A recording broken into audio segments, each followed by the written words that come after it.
So evening all everybody, 8 o'clock Friday night live. Without further ado, we're going to jump straight into it. We've got loads of people all queued up waiting to come in. So first one to bring into the room is the man himself, Mr. Simon, GTR 1400 with the black one, not the green one. Good evening. Hello everybody. I'm sorry, X, here I am here. So just jumping over, we've got another one in the room already. It's Stu. Evening, Stu. How you doing, buddy? Oh, hello. Good evening. Good evening. Good evening. How are you? Not bad at all. How's things? Yeah, not bad. Slightly green bike now, but links up, guys. So StreamYard link is up if you want to jump in onto the chat. Yes, I know it looks like snot, but it's good enough for me. How's your week been, Simon? someone sneezed on it. Yeah, someone sneezed on it. It does look good though. When you get the sun on it, it does glint. It looks very good. I've got a bottle of Bucky here, so having fun with my bottle of Bucky. Yeah, that's the same one he started last week. Yeah. You know, finish it off. I was wondering, if you finished that off last week, you wouldn't have been in work in the morning. I drunk the whole. We were on Saturday, last Friday night for 6.5 hours, and I finished the bottle. Did I have a sore head the following morning? I bet you did. Takes a lot of practice. Yeah. It wasn't until I looked at it and realised it's 15% alcohol. I was like, Jesus Christ. Yeah, it's the caffeine and everything else that's in it. It's great stuff, though. It's really good stuff. I'm halfway through this already, so I'll join you now. We shall see how long we last tonight on the stream with a couple of bottles of Bucky. But I went into it. I went into the local offie. And I said, have you got any Bucky? And he went, what's that? I said, I don't know. I said, the Scots drink it. It's called Bucky. And he went, Buckfast. Yeah. He said, it's not Scottish stuff. It's made in Devon, mate. That's right. I was That's like, right. You can actually get a tour at the Buckfast Abbey. They've got a shop and everything that sells all their merch. Oh, it's good stuff, though. It's sweet as hell. The missus don't like it. Said it tastes like cough syrup.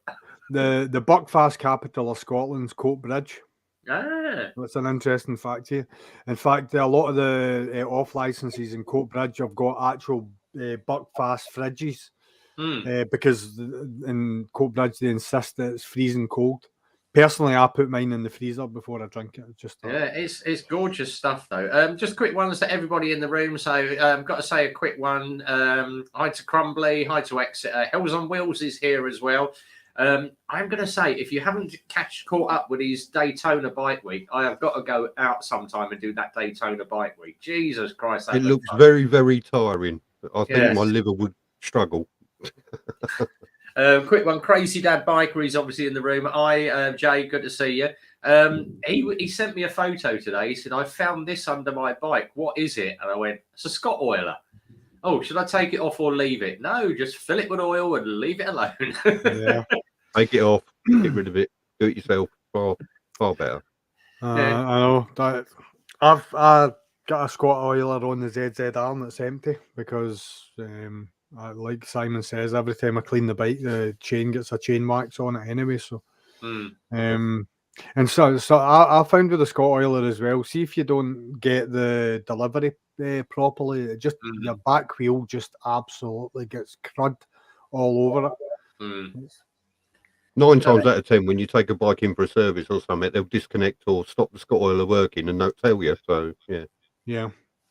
So quick one. Hi to Crumbly. Crumbly's in the room as well. I think Crumbly was playing around with his 360 this week. So he did an unboxing, didn't he? Yeah. So it's hopefully you'll have a bit of fun with that. But the pain with 360 is obviously you've got to go into the program and edit in the Insta and then include it across to your editing program. There is a lot of work on that editing Insta videos, but for the camera you can move and motion track and everything. Once you get used to using the program, you just basically highlight what you need and let the camera do the motion tracking for you. Yeah, I was out with Vlogster in Lockwood last weekend. I've actually posted my first part of my video this morning. So Mark had his 360 on, so I'll actually be interested to see it from his perspective. And it's funny because like not a lot of people have seen themselves actually riding a bike, if you know what I mean, because you're always filming it from your own point of view. But to have because we did quite a lot of overtakes and stuff like that. So to have the perspective of seeing seeing you ride alongside and whatever. It'll be interesting to catch his footage. Right, see, first like on the bike. Someone likes the green on the bike. Hey, Boo. Quick one, Boo's in as well. So hi, Howie. Howie. Got the Howie beard going on here. It's getting bigger. It's getting longer. So it's working. Someone said to me, he's obviously the top box. Well, Simon knows. I've not got the reflectors on my top box either side. Went to Kawasaki's, £38.75 per reflector for those. And I went, oh, brilliant. I said, all right, for 80 quid, I'll order them in. He went, no, £38.75 each plus the VAT and another £8 for postage. I managed to get on eBay 2 nights ago and I found a top box with reflectors, but the top part missing. The only reason he's selling it cheap is because the lock, he's lost the key to the Givey box. And I'm like, all right, okay. Just a case of get my one, swap the lock of my one into the new one, and stick the top cover on, and I've got a new top box out of it. So, and that cost them locks are dead easy to change as well. Exactly. So 80 quid with the postage. So I've got it a bit cheaper, and I've got a brand new top box for it. So, and it literally just slots straight in on mine. So I would have got a bigger top box myself, but yeah. I did buy myself a little badge. I went out. I was looking around because obviously he had to debadge the top of the top box where it says Kawasaki at the back. And he said to me, he said, oh, do you want to order another just a stick-on Kawasaki badge? So I was searching eBay last night and I found this badge and I thought, do you know what? I'm going to just dump that badge. I'm not going to put the Kawasaki badge on, but I'm actually going to put this one on. And it's bloody hilarious. If you value your life as much as I value my Kawasaki, don't fuck with it. So I thought, right, that could go on the top box. Exeter Rider, yes. Yes. There you go, his question. Yeah, quick one. I do struggle this time of year. I've got 3 bikes that are coming through prep at the moment. I've got to do videos on them tomorrow. But when we're not selling bikes, I don't do videos because obviously it's customer ride videos. So yeah. I am going to be out on the new Iska, hopefully in the next couple of weeks. And obviously they did ask me if I wanted the Vogue 650 and I went, no, someone's already done that video. So I'm going to leave them, get the rate. Obviously Exeter did his Vogue and he done a really good job of portraying that bike. So I'm going to let him do the Vogue. I'm going to stick to the 125s. But there is a new one coming in about the next couple of weeks. And it's the Vogue, but it's a full-on 600 electric bike. So they have promised to send me up the demo version when they get the power remapped on it. He said, because basically at the moment you hit the power and this thing just takes off like a scolded cat. There is no, it's literally on, off. There is no ultimatum, sort of build the speed up. So we shall have a crack at that for over the next couple of months or so, see if we can get that one done. I believe Andy's down in Wales at the moment.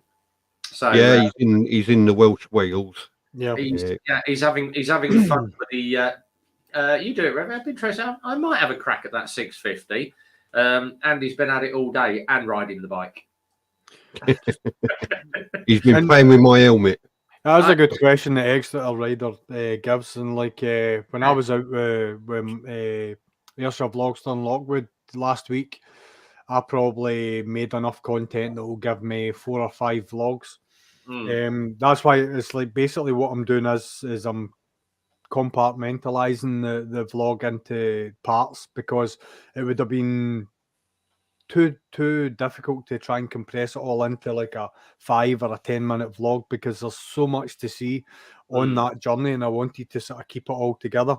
What I will do at the end up though is I'm going to do some sort of montage of like some of my favorite corners of it and so on and so forth. So what I tend to do is I try and maximize the time that I'm out on the bike. And I even like on the way home, the sort of last part of the journey that we did, it's quite a boring road for us, to be quite honest. So I did another vlog just there, and that's basically relating to the ZX9 and what I'm going to be doing to that. So I always try and take the opportunity to have loads of content. Some of it might never get used, but it's always worthwhile to have it while you're out on the bike to get it done. Yeah. Quick one for Simon. The guy with the XT500 came in today. Oh yeah. He actually found that his 4th and 5th gear are catching. Right. So around there, you got stuck then. Yeah. That was the reason we got stuck halfway. The 4th to 5th gear, he said the selector keeps getting stuck. So he's going to have the guy look at it. He said it could be a selector problem, could be a gear issue. But he said to me, I've noticed that the little light on the speedo keeps going off. And I said to him, track your wiring. It could be a faulty connection, faulty cable. If it's in the back of the speedo, it could be a dodgy bulb, anything like that. It's an old-fashioned set of clocks on it. Like that, he actually had a look at it today, and he said, I found it. It was just a loose connection. Got it all working. But have you got? He said, I'm looking for some little chrome dome nuts, 8mm. And I went, I'm sure I've got something in my little bolt drawer. Went off to my bolt drawer.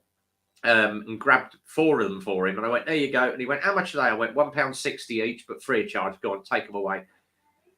And he went, oh, brilliant. He said, can you just pass a message on to Simon to say thank you very, very much? I did appreciate it. And the video was excellent. So, oh, good. I'm glad you liked it. yeah, he hasn't got a YouTube channel, but obviously he just said, can you pass it on? He said, because I can't leave a comment because I haven't got a YouTube channel to leave a comment on, but just pass the message on to Simon. Thank you very much. Oh, bless him. He could have subscribed to the channel if he did. Yeah. Talking of subscribers, Simon, where are you at now? I have no idea.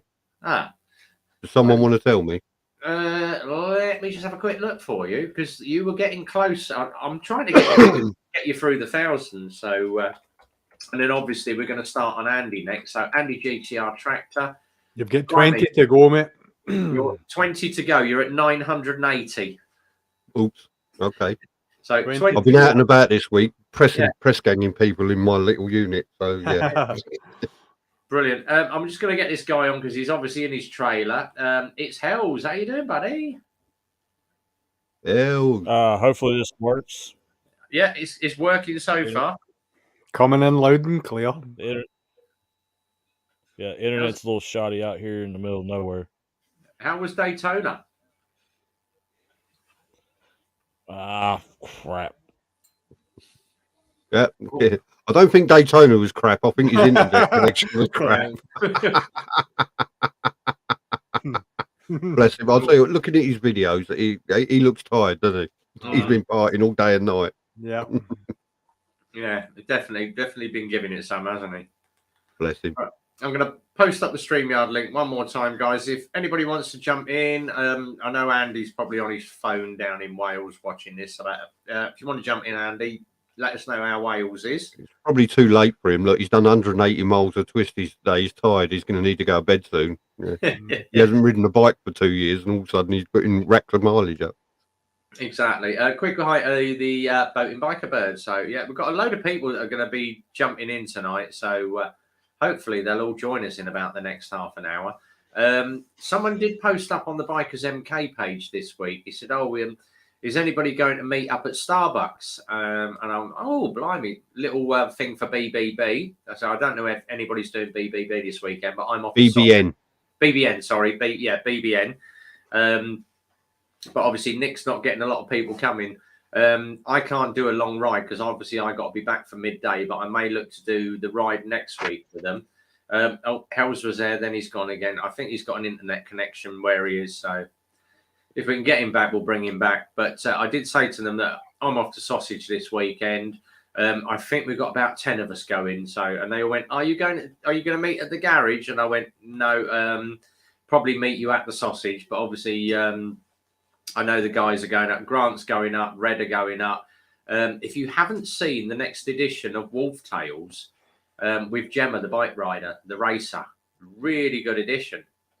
Just a shame she broke her bike, isn't it? Yeah. But that was a shame. Oh, hang on. And did any actually? Speaking of that episode, actually, right at the end of it, go on. Didn't Grant sound like a girl trying to do a wolf cry?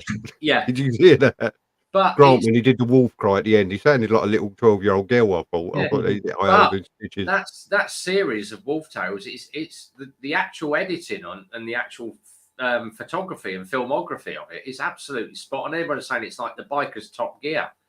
Because I actually said to Grant, when are you going to get a couple of us boys like me or Simon or that, helmeted up, iridium visors or something to hide the face, and we do the stog And he went, "What's that?" I went, "Basically the stig on a bike. We'll do the stock." No name as to who is riding the bike, but You'll tell it's me or you because one of us will be rather round looking, and the other one look like a drain pipe. exactly. I'm not saying I'm a fat bastard or anything, but I put on a few pounds over the last couple of years. He's here anyway. Andy's with us. Evening, Andy. Andrew, How you doing, buddy? leave my helmet alone. I love playing with your helmet, so you leave it unattended. How is Wales? Yeah, a bit wet first day. Well, last hour of the ride, but no, stunning. We've done 180 miles of twisties today. That's not bad. I've filled up. I've done about an hour and a half of recording on the GoPro plus 4 or 5 hours on the Ghost. That's And, not bad. it's just so hard to edit because there's so much of it. And there weren't one dull moment. Absolutely unreal. Devil's Staircase, stunning. Brilliant. We got Hell's back as well. No, And he's gone. Bless him. He's really struggling for internet out there. Hell, sorry for you, man. Feel for you.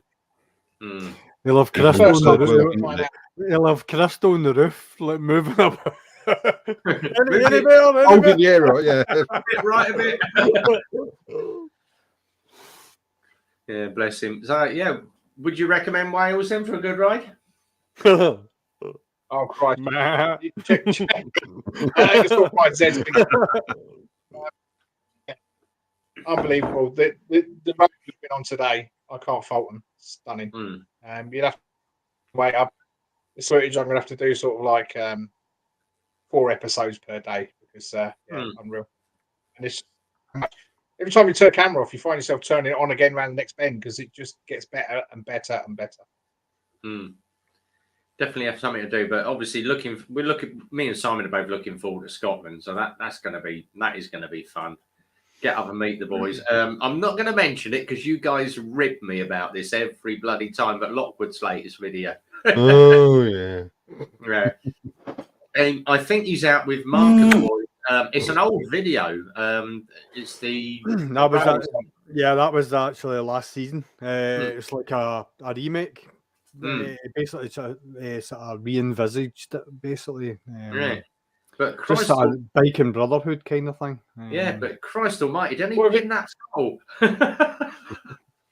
What have you been up to? Oh, you're not going to see it, I don't think. It's not going to pick up. No. I've had to ride round all day. 9 hours of riding around like that. Oh, that's nice. That is nice. That is lovely. Quick item market. AV's in the room, guys. Let me just chuck the StreamYard. Yeah, so if Mark's here, here we go, mate. StreamYard link is up for you, Mark, if you want to come and jump in on the link, mate. Can I share a wee picture, Rev? Of course you can. Yeah. Fire away. It's not 9 o'clock yet, so careful. No, it should be decent, I think. 2 seconds, while if it's anything like the Tom and Jerry that Andy sent me last. No, that was awesome. Wait to see this. See if it. Oh, that's nice, Andy. That one. Oh, beautiful. The rides are spectacular. Oh, hang on. Let me chuck this one up. So there we go. that was when we were out on our run last week. No, we were heading from Crane Lyric into Tyndrum, and we had the snow in the hills in the way in. It was what a run. Dry roads, as you can see. Still a wee bit salty, a wee bit slippy, but as we were getting closer to the hills, it was getting colder and colder. But fantastic. That's still to come in sort of future vlogs. Thanks about the third episode. That's a gorgeous view, isn't it? No, it's amazing. But that's what it's like anywhere you go up here. Yeah, because we had a guy in today brought his car in for servicing. And one of the girls said to him, she went, "Oh God, that's a very broad Irish accent." And he went, "Irish?" He said, "I'm Scottish." I was like, "All right, it's copying on me." Oh, that's nice, Andy. Some roads you can just for about 3 miles. winding through the valleys like Zed was. It's just a different world. Yeah. And I said to him, a couple of our boys are going up to do obviously the NC 500. He said, oh, are they going up round the top, Fort William? I said, as far as I know, they are. Yeah. He said, the best place to go. He said, if they ever come past my house, tell them to pop in for a cup of tea. And I went, oh, where do you live? And he went, a little place called Inverary.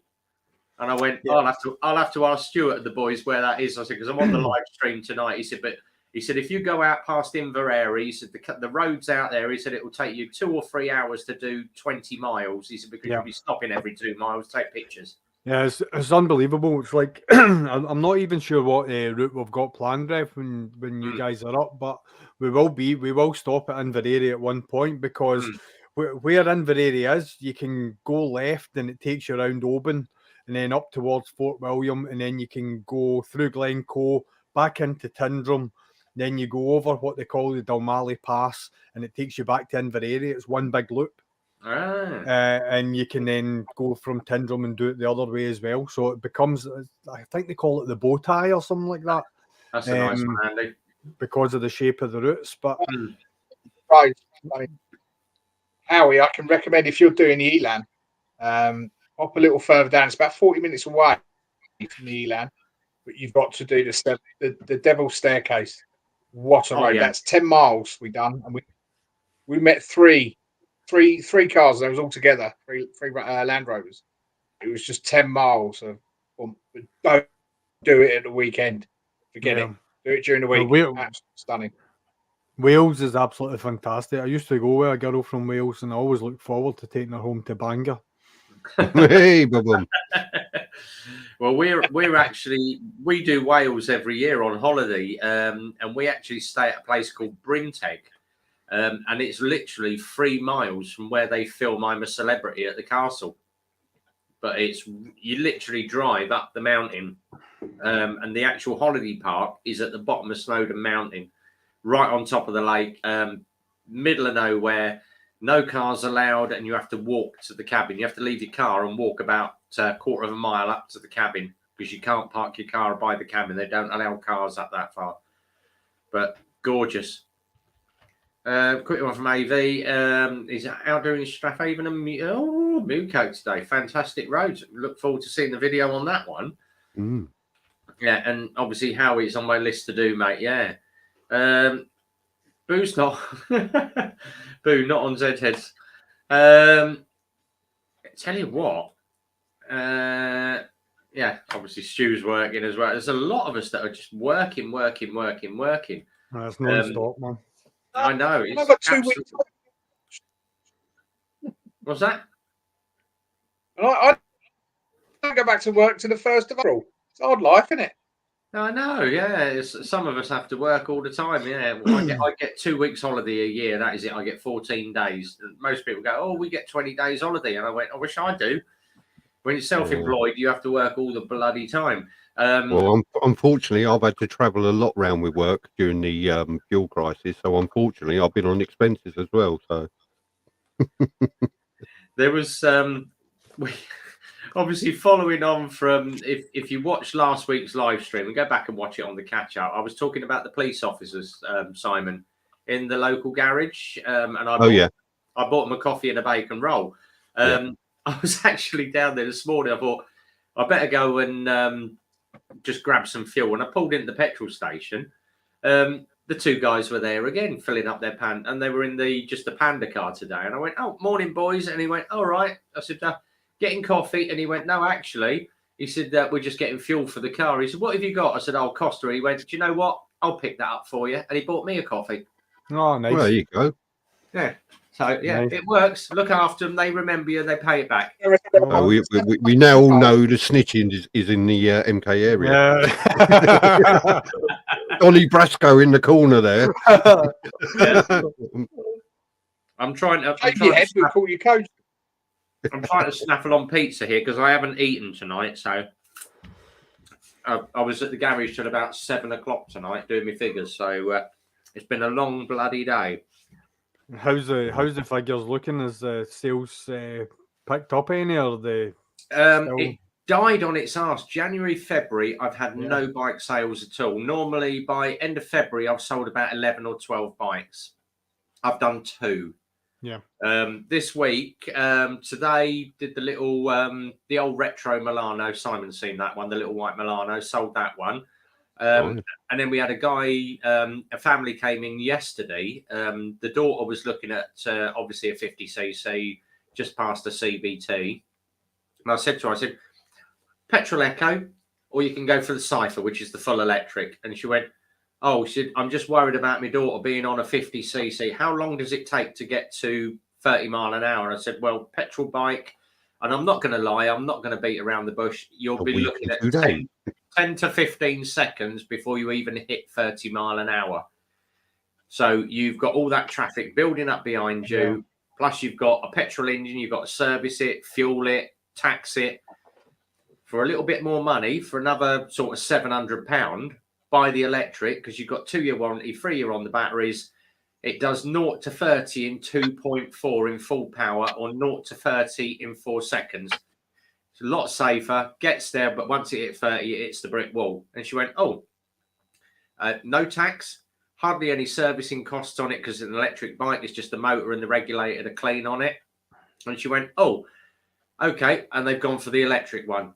What's the drivetrain on it? Is it like a carbon fiber belt, or is it? It's it's an aramid carbon belt on that. Yeah. But the original Cyphers were 1500 watt. The new ones are 2K motor in them. Yeah. So they get there a lot quicker. Now I do know there is a page on Facebook. Evening, Ali. Ali's in the room. Ali can't stop long though, because Yeah, we're at the Sausage on Sunday. I think. Are you going with me, Simon, or are you doing the BBN run? I've got to go see Nick. I've got to, Yeah, so you're going to do BBN. So I should be up at Super Sausage. Has been a brilliant week, actually. And then obviously, Hell's on 2 Wheels is having a brilliant week as well. It's tiring, but he's done some bloody good videos. He's so tired, he's worn his internet connection out. He can't stay connected. Quick one from AV. Sent you a quick video, Stu, so go and check it out. No, I'll catch that. Quick one from Exit. Ever had any issues with the Cypher? Yeah, we had. Don't know where to stick the petrol in it. No, we had a Cypher in about 9 months ago. We do a depletion test, so we deplete the battery down to 18% and recharge it. Depleted the battery, and the bike would not recharge. Went on the system, rebooted the battery, got into it, fired it all up again. And it refused to even fire up. So that one went back to Lex Moto because it got a controller issue. But the new ones, the 2K motors in those are absolutely stunning little bikes. They absolutely fly. So we're taking one of those out at the moment. Jay obviously he's got I think it's Phaser 800 or FZ 800 or something. But he's failed his mod 2. He was going to pop into us to have the bike checked over. Only some minor advisories. Foot pegs got a little bit of a rattle to them, a little bit of a worn bush on the rear suspension, but it's all advisories. So I said to him, if it's an advisory, don't worry about it. Mm-hmm. But he'll have a bit of fun on that new bike. Bear with me a second, because I've got someone whinging. What are you whinging at? Are you coming in or going out? Is he talking to the wife again? No, I've got the boy. The girls are watching. That's the Buckfast talk. Does Lockwood know this? Are you going to come up and say hello? Come here. Come here then. Come here. Come here. Right, there we go. Put your head up there. Look. There he is. Brilliant. That's the boy. You don't want to nice come up. Nice one, Hells. Sorry, what Hells you just said about Small Channel Mafia on the 27th. Oh, yes. Yeah. Small Channel Mafia, 27th of March, 1 p.m. Eastern time. So, yeah, I'll give that a quick plug. And yeah. That'd be about 7 o'clock over here, wouldn't it? So. Crazy Jay, Ali's asked what happened on your mod 2. Fill us in on that. So, obviously we can fill you in and try and give you some advice on how not to fail second time around. I failed my first time. It's no big deal. It's like, see the thing about it was, like, see the guy who I got for my mod 2, See, my instructor was an ex-Metropolitan Police officer, Big Stevie, and he was absolutely fantastic. When we were on the comms, he was so crystal clear and precise with these instructions that when you've been out riding with him, you can actually predict when he's going to tell you when your next manoeuvre is. So when I did my mod 2 with this guy, he was very, very quiet. You know the old tapping your helmet because you haven't heard the instruction. I think I did that about 3 times, and I think it basically pissed him off. I couldn't hear him. I couldn't hear his instructions, and by the time I had sort of grasped what it was he was saying, it was putting me into positions where I was having to slow down and turn corners and so on and so forth. But in the lead up to even going out on the bike, I was trying to, how you doing, mate? I am Stuart, blah, blah, blah. Deadpan. Deadpan. And he failed me. And then 2 weeks later, I took my test again. Who was it? It was the examiner. Same guy. And I'm like, oh my God, here I go again. So I did the same. All right, mate, how you doing? My name's Stuart, blah, blah, blah. It's deadpan again. But this time, I knew the route that he was going to take me because I knew he was taking me to the exact same route. So I was able to preempt everything that he was doing or going to say to me. See, when we sat back in the test centre and I'd passed my test, he was like, oh, that's brilliant, you've passed your test. What bike are you going for? Oh, that's, because it was, I think it was a Suzuki Bandit or something I had my on at the time. He's like, oh, that's a great bike there, bulletproof, and I wish you the best of luck. And I'm like, is this the same guy? Yeah, you do get them like that. Yeah, just that's what I'm saying. So if you fail your mod 2, it's not the end of the world. Just get back into it. You'll pass it in 9-10 years' time. You'll be looking back at it and laughing at it. There we go. So he just said it was raining for a start. Went down the A43 dual carriageway, doing 50. Yeah, 50 on a dual carriageway is not that bad. If it's hammering down a rain, you drive to the road conditions, not to the speed of the dual carriageway. Yeah. Same thing.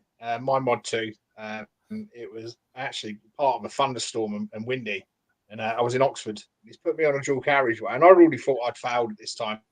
He was telling me to turn right at roundabouts, and you couldn't see the roundabouts; they were covered in leaves, and it was rain and it was windy. And we were on the way back to the test centre. We get on a motor on a dual carriageway, and it was 70. Now I had no idea what it was. There was no speed signs up, so I thought, right, I'm sitting here at 40 miles an hour because if I do 50 and it's a 40, I fail. And lorries were hammering past, and then we got off the next junction. We got back to the test centre, and he said, that's a 70 mile an hour road. I said, well, there was no signs. He said, I can't even fail your giving advisory. The weather was horrendous. It was that bad. He said, I've got to give you a pass. But if you don't know the road as well, like you say, Zed got lucky because the second time, obviously, he knew where the bloke was taking. I had no idea. Yeah. But it was quite funny. Waiting in the test centre for my go, and the guy that was with me, who went out first, it was his 4th attempt. And I'm sitting there, and you wait there for about an hour. All of a sudden, the doors come flying open at the test centre, and this bloke's crash helmet's come flying through, and he's swearing, he's effing and blinding, he's kicking things, and he's failed again. I'm thinking, oh, fucking great, I'm next. But I passed. So, that pissed him off even more. Yeah. It was good. Do you know what I found very, very strange is like it would, where my test was at Shield Hall in Glasgow, and my bike instructor's place was in Paisley, so I had to ride all the way home. So when I passed my test, Stevie was there. He came to pick me back up again. He's like, well done, big man. I'm so proud of you.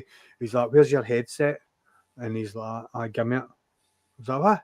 He's like, I give it. He says, I'm not allowed to talk to you anymore. He said, because you're a qualified rider. I'm not insured or licensed to actually instruct you anymore.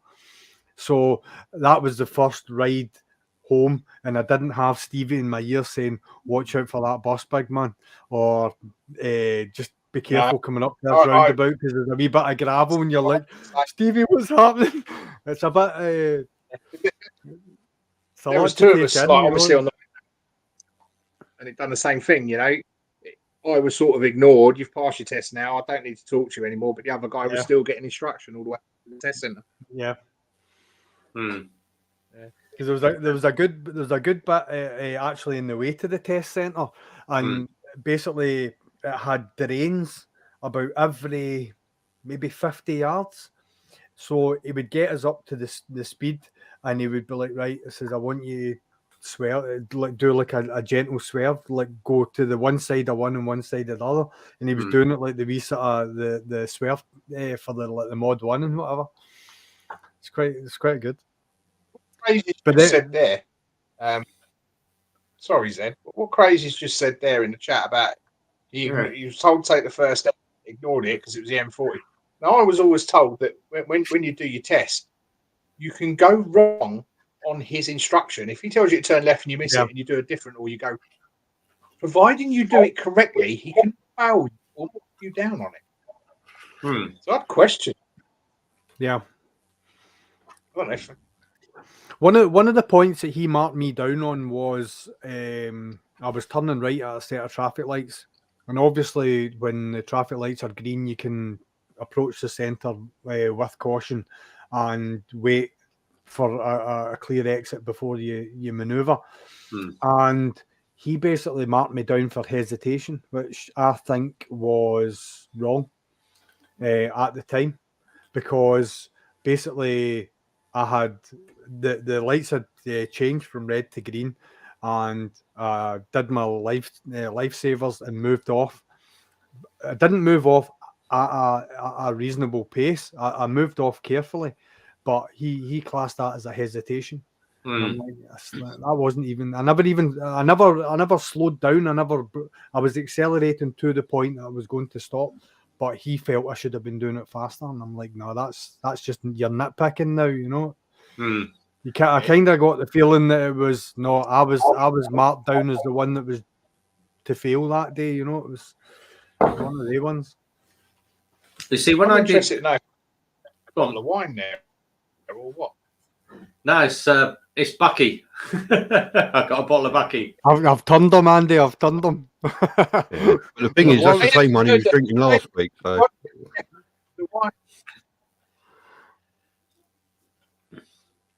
Yeah. So as I was saying, when I did my test, now I did mine on a 250, and obviously had my bike smashed. But I rode in a plaster cast for my second test, but I had to use my dad's BSA, which was a right hand gear change. All right. We ended up screwing a Coke can to the back of my heel so I could get my heel under the gear lever to lift it up, because I couldn't move my leg in the plaster cast. But he said to me before we set off, "Are you sure you're all right to ride?" I went, "Yeah, I'm fine. It's just that I haven't got a lot of movement in my leg, so hence the metal plate to change gear on the back." So if I find that you're struggling to ride the bike, he said, basically we'll abort and go back to the test centre. Simon knows Leighton very well, so we came out the test centre at Leighton, and my training instructor that I was with, he said, if he takes you down past the golf course, as soon as you get past the golf course, it is a 60-mile-an-hour road. A lot of people do not realise, they think it's a 30. He said, but look for the sign. He said, it'll be obscured by the hedge and it goes to 60, national speed limit. Yeah. He said, pin that throttle. And I went, oh, all right. And he basically took us to the bottom of that lane, Simon, and he turned left and got under the bridge up to Stoke Road. And I pinned the throttle. I went under the bridge doing 55 mile an hour. Bike leant over, flew up and stopped and waited for him. And he had a really old BMW and he pulled up and he went, right, he's pulled up and it was the days before headset. So he pulled up and said, right, he said, you know your way back to the test centre, make your own way back and I'm going to follow you. Off you go. Just stick to the speed limits. And I went, oh, crap. I'd literally done 10 minutes of my test. I thought, shit, I failed. Got back to the test centre. And he said to me, he said, how's your knee? And I went, bloody sore and it hurts. I said, I'm going to need some painkillers in a minute. I said, because I'm on the verge of tears. My leg is hurting. And he went, that's why I abandoned the test. And I went, all right, so I failed, got to retake it. He said, put it this way. He said, if you can ride that bike in 10 minutes, what I've seen at that speed, mate, he said, it's a pass. And I went, oh, bloody hell, really? And he went, yeah. He said, if you can ride in the plaster cast and struggle and you can do that. He said, how fast did you go under the bridge? And I went, 55. And he went, bit excessive. And I went, yeah, but it's a 60-mile-an-hour road. He said, you're the first rider that I've actually had go under that bridge at 50 plus. And he said to me, he said, was you looking for the cars? And I went, I actually looked way ahead of the bridge before I even went under it. I said, I was watching the top of the road to see if there's anything coming. And he went, yeah, passed, all good. So, yeah, as I say, Crazy, it's, just try again. You will pass. Yeah, he's booked. Learn from my mistake. Yeah. He's booked it end of the month. So, yeah, he sold his 125. Yeah. But I think Crazy had the Barry's old LXR. So we've had a couple of customers that have obviously got rid of their bikes this week and obviously said, oh, I'm looking to get a bigger bike. I'm going to do a Mod 1, Mod 2 and then fail it. And it's like, oh, I wish I hadn't sold me 125 now because you're stuck without a bike for God knows how long. Have any of you seen that sort of electric cruiser thing that's doing the rounds of social media? It's basically got like a hole right in the middle of it. It looks as if it's got like a cruiser tank and all that. It's an electric bike. It does about 30 miles an hour. It's about £2,400. Sorry, it wasn't Barry's. I thought it was. Right. So it was your own. It was your own one. Okay, got that wrong then. It's like a. I've actually seen them for sale on like AliExpress and Alibaba.com and stuff like that. But I've seen quite a lot of commuters in London using them, and I can't remember who it was on Instagram. It was one of the bike channels, and they were doing a review on it, and like it looks absolutely brilliant. It's got a big sort of fat back wheel, and it's like quite upright and whatever. I'll maybe need to Google it and have a wee look for it. It's a cracking. Evening, Gareth. Yeah, Gareth's in the room with us. There was one. I've watched it about 6 times. Simon's one with that bloke on the scooter at the junction. that is just what it popped up on my Insta, and then it popped up on my Facebook, and then it's popped up on my YouTube. And I said to one of the guys, I went, "You've got to watch this." And he went, "What the hell is he doing?" I went, I don't know. I was sitting outside having a coffee, talking to a couple of people and evening, Monster. Doing me uni bit, and I looked over it, and there's a guy on an electric scooter waiting to give way on a busy junction, and I thought, and someone said, "Record it, stick it on your YouTube." So I went, "Actually, yeah, I bloody will." That was hilarious. It was absolutely hilarious. Rev, I'm gonna share this so as you can, if you want to put it up. Oh yeah. You see that. Oh, hang on, let me click across to that. Add that on the screen. There we go, boys. I think it looks quite smart. I like that. I used to have something that looks very similar to that when I was 12. Yeah. I don't know if it's worth 1,500 quid. No, there was just something about it that I thought, you know what, and like a lot of sort of see like if any sort of actors and stuff like that in London or have to get from gig to gig. But that's what someone stole the engine. Yeah. That's what they're using. See, if you look at any of the paparazzi shots, they're all on these things. I don't know what it is. That big holes in the middle, so you can put your handbag between your feet while you're riding. Can you fit a large top box in there so you can do Uber Eats or something? No, that's for your handbag. If you own one of them, that's where your handbag goes. I think it's quite neat. Quite quirky. You know what I mean? I like that. Simon, can you remember that far back? Crazy Dad Biker, flip flop off. That is a wicked bit of kit, though, isn't it? I mean, that's your 60 volt 2000 whatever it is. 2000. You know what? You'd have thought that they would have like made a plastic molded engine, just something in plastic, just to fit in the middle that you could. You could just put your bags in it. So you can close your legs to keep your mangina warm. That's what it's doing. That's exactly what it is. But no, I like that. I thought that was pretty. Pretty smart. You know what a fan I am of electric, so yeah. Well, I actually, there was a guy that I follow on Facebook. I actually met him at the Scottish Bike Show. He has got an absolutely mental Suzuki Bandit 1200 that spits flames. This thing's just unbelievable. And I met him at a sound off, and I was recording it, and I filmed it for my YouTube channel at the time. His name's Russell, and he basically posted something on his social media, and it basically was talking about how much resources, minerals, and so on and so forth it takes to actually manufacture a battery, as opposed to. Yeah, you know what? I get it. Fuel's running out. We've got to be greener and all the rest of it. I'd like to go for the hydrogen route.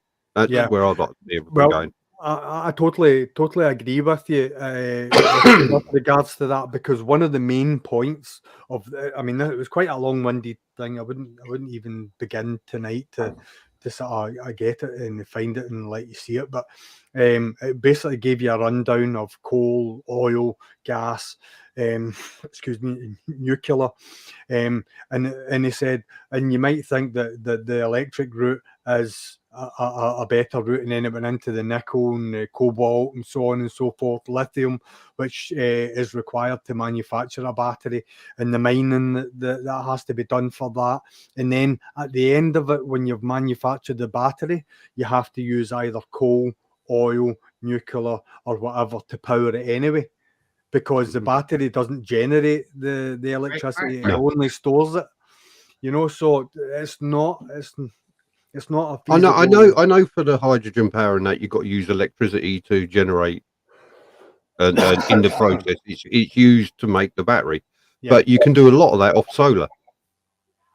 You can do a lot of that off solar, and it's a lot more efficient at doing it. And if they sold a hydrogen bike, I'll probably be looking at going and buy one. Was there not one of the countries that had was it? I'm thinking maybe Norway, Finland, something like that. They had an H-way. They were trialing an H-way, which was like a hydrogen motorway. Basically, it was going to have hydrogen fuel stations all the way along it. They were doing it as a sort of long-term trial.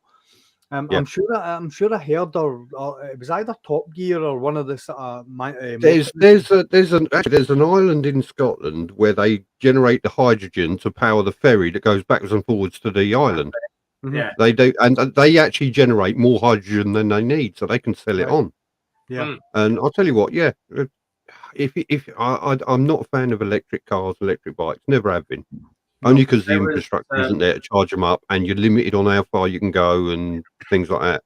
Yeah, you know, if you want to storm out, you've got to wait 2 hours for your bike to charge before you can leave. You know, there was a post in California this week. I didn't know if you saw it on CNN, where they actually said California was on the brink of having a shutdown on the electric because everyone was getting home at 6 p.m., 7 p.m. at night to charge up their cars, and the grid was actually on the verge of collapse because so many people were plugging in their cars. Well, you know, that's California for you. They're all fucking mental. But the national grids like that as well. It's like you look at right after, say, for example, Scotland or England national teams are playing. There's a spike in electricity. What's the first thing people do? Is flick the kettle on. If you've got 20, I'll tell you one thing about the electric cars as well. There's a guy in my work that ordered his electric Audi September, and he was told it'd be there for Christmas. It got delayed till April. Now he's being told it will be delivered in September because the wiring loom for it is made in Ukraine. You couldn't write it. You couldn't make this up. I mean, it's delay after delay after delay, and he's had because part of the incentive is they install the fast charger in your house for free, which usually costs about 1,500 quid. So he's had this fast charger outside his house since September. He's thinking of renting it out now because and he's got to wait till September, a year, to get an electric vehicle. As a fast charger and the fact that you charge an electric vehicle outside your house, something that you have to declare on house insurance. But that's a good point. Yeah. Yeah. Because how many videos have you seen of EVs catching fire. Oh, yeah. Without Afternoon, any yeah. warning.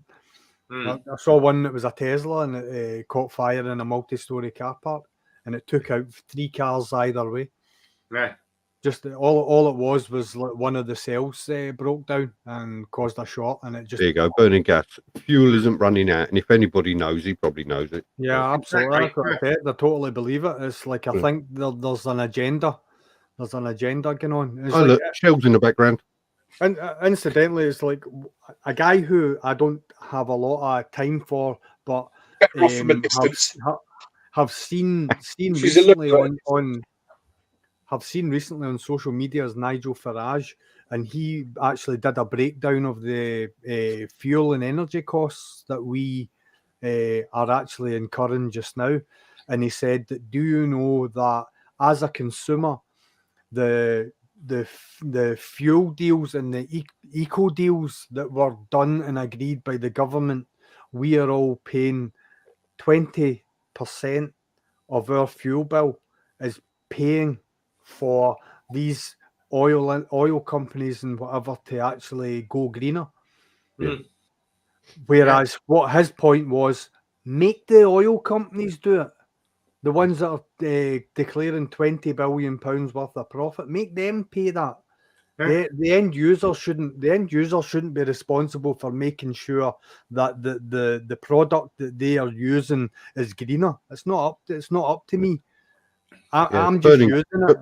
If somebody's selling it, oil will never run out. Of course it won't. Also, all them dead dinosaurs, isn't it? That's what it is. Yeah. There's enough of them. Russia will have a pile of it in the next year or so, wouldn't they? They'll have so much. They're going to have plenty left over, aren't they? Yeah. Once this war and that's over, they're going to have loads. They're going to have to flog it cheap. We could pay 80p a litre at the pump. But someone actually said to me, he said, is it the fact the energy companies are putting the prices up to the fact that everybody went into lockdown last year and they're trying to recoup some of their losses because obviously they didn't have any money to use last year? I think with lockdown, one was at home, so they were using more, weren't they? Exactly, yeah. No, during lockdown, the fuel price went right down because nobody was using it. That was great. That was. I'll pull on the petrol station. I'll be the only vehicle there filling up. It was great. I know. How many people are wishing that they had an IBC sitting that they could have filled 1,000 litres of? Yeah. No, quick one from May. If any of you guys have ever used like a flip-flop off. Is Lockwood in the house?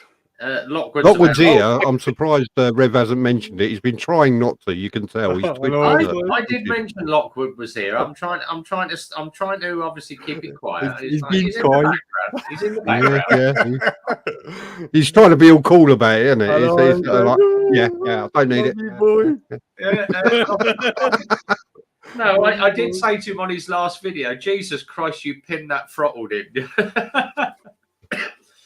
I'm not surprised you noticed his wrist action, Rev. There you go. I noticed he pinned that throttle with the hand. It was like, how'd it go? Yeah, it was that way rather than that way. Is it past 9 o'clock yet? Can we do that? No, it's not. 5 minutes to go. That's why I'm still saying flip flop. I have had strikes for the last 3 weeks. Yellow strikes where I can't monetize. Is that because I keep swearing? It might be something to do with that. You'll be happy when I'm off for a week, wouldn't you? It don't bother me. The live stream is the live stream, mate. So it is what it is. So yeah, it is what it is. I'm just rolling through the YouTube. Hang on, I'm just looking at this. Have any of you guys ever used a beeline? What's a beeline? Exactly. What is a beeline? Is that from like A to B? The beeline is the line you take from the bar to the buffet. Yeah. A beeline bus. Oh, it's a bus. Beeline bus. What is it? Is that an electric bus or something like that? Is it? No idea. Is it a bus that they sting you in the fair? Or? I know we have electric buses in Milton Keynes. They're a pain in the arse and all you can't hear them coming. Yeah, And it's quite weird because he pulls up at the bus stop and they've got these 2 magnetic pads. So if he's waiting there for 10 minutes, he drops the pads and it just charges it off the road.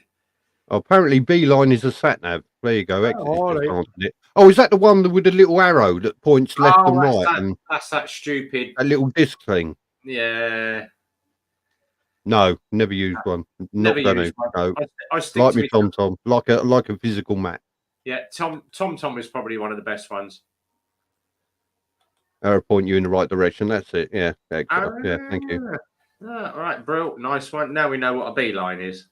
Yeah. Have any of you never ever used one. Scrap. Don't use it. has any of you ever heard of CBDC? Sorry, Zed. I said, have any of you ever heard of CBDC? Yeah, ain't that children's television? No, it's like the adult version of that. C boobies. No, CBDC is central bank digital currency. Have you heard of that? No. Right. Yeah. Obviously, Rishi Sunak's Chancellor of the Exchequer just now.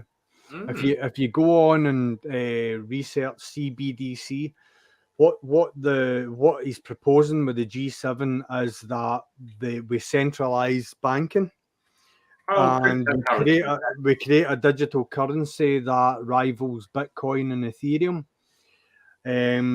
But one of the worrying parts of that is that the digital currency that will be issued to you by your employer will be able to be influenced by the employer with regards to if you do something wrong. Don't like the sound of that at all. Because no. It's another one where the rivals is going to lose money. It rivals what's happening just now in China. In China, if you behave and you're a good citizen, you're allowed to use your currency in any way that you see fit. But what they're saying, the possibilities, and basically this is getting talked at in Westminster in the House of Lords just right now. And honestly, I would actually implore you to go and look at what Rishi Sunak said about it, because it's out there on the internet just now. This is their whole intention. If the government deems that it's unhealthy for you to eat meat 4 or 5 times a week, they'll be able to monitor what you're using your digital currency for, and if you're trying to buy meat for the 4th time in a week, it will refuse your payment. Yeah, don't want that. If I want to eat, I'll eat what I want to bloody eat. It's quite serious, and the implications are quite strong with regards to if the government are pushing a green agenda, and you're trying to buy a motorbike that's maybe not as green as they want it to be, and that transaction won't go through. So the government are turning into my wife. It's basically. Andy, I can't say that because my wife just let me buy a ZX9R, so they're not all bad. Yeah, well, to be fair, by the new Beamer. It was that all 4 ZX9s.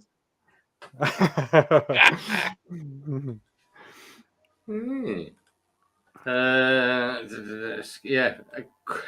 What was it? Aliens up there. Scary stuff, yeah. As and honestly, go and research it. There was a guy who I was actually on the Joe Rogan Experience that was actually talking about it in more detail than probably I went into it there. I only skirted the sort of main topics of it, but the control that central banks being the Bank of England, by the way. So you're not going to have the choice of who you bank with anymore. They're basically telling you who you're banking with, and companies will be able to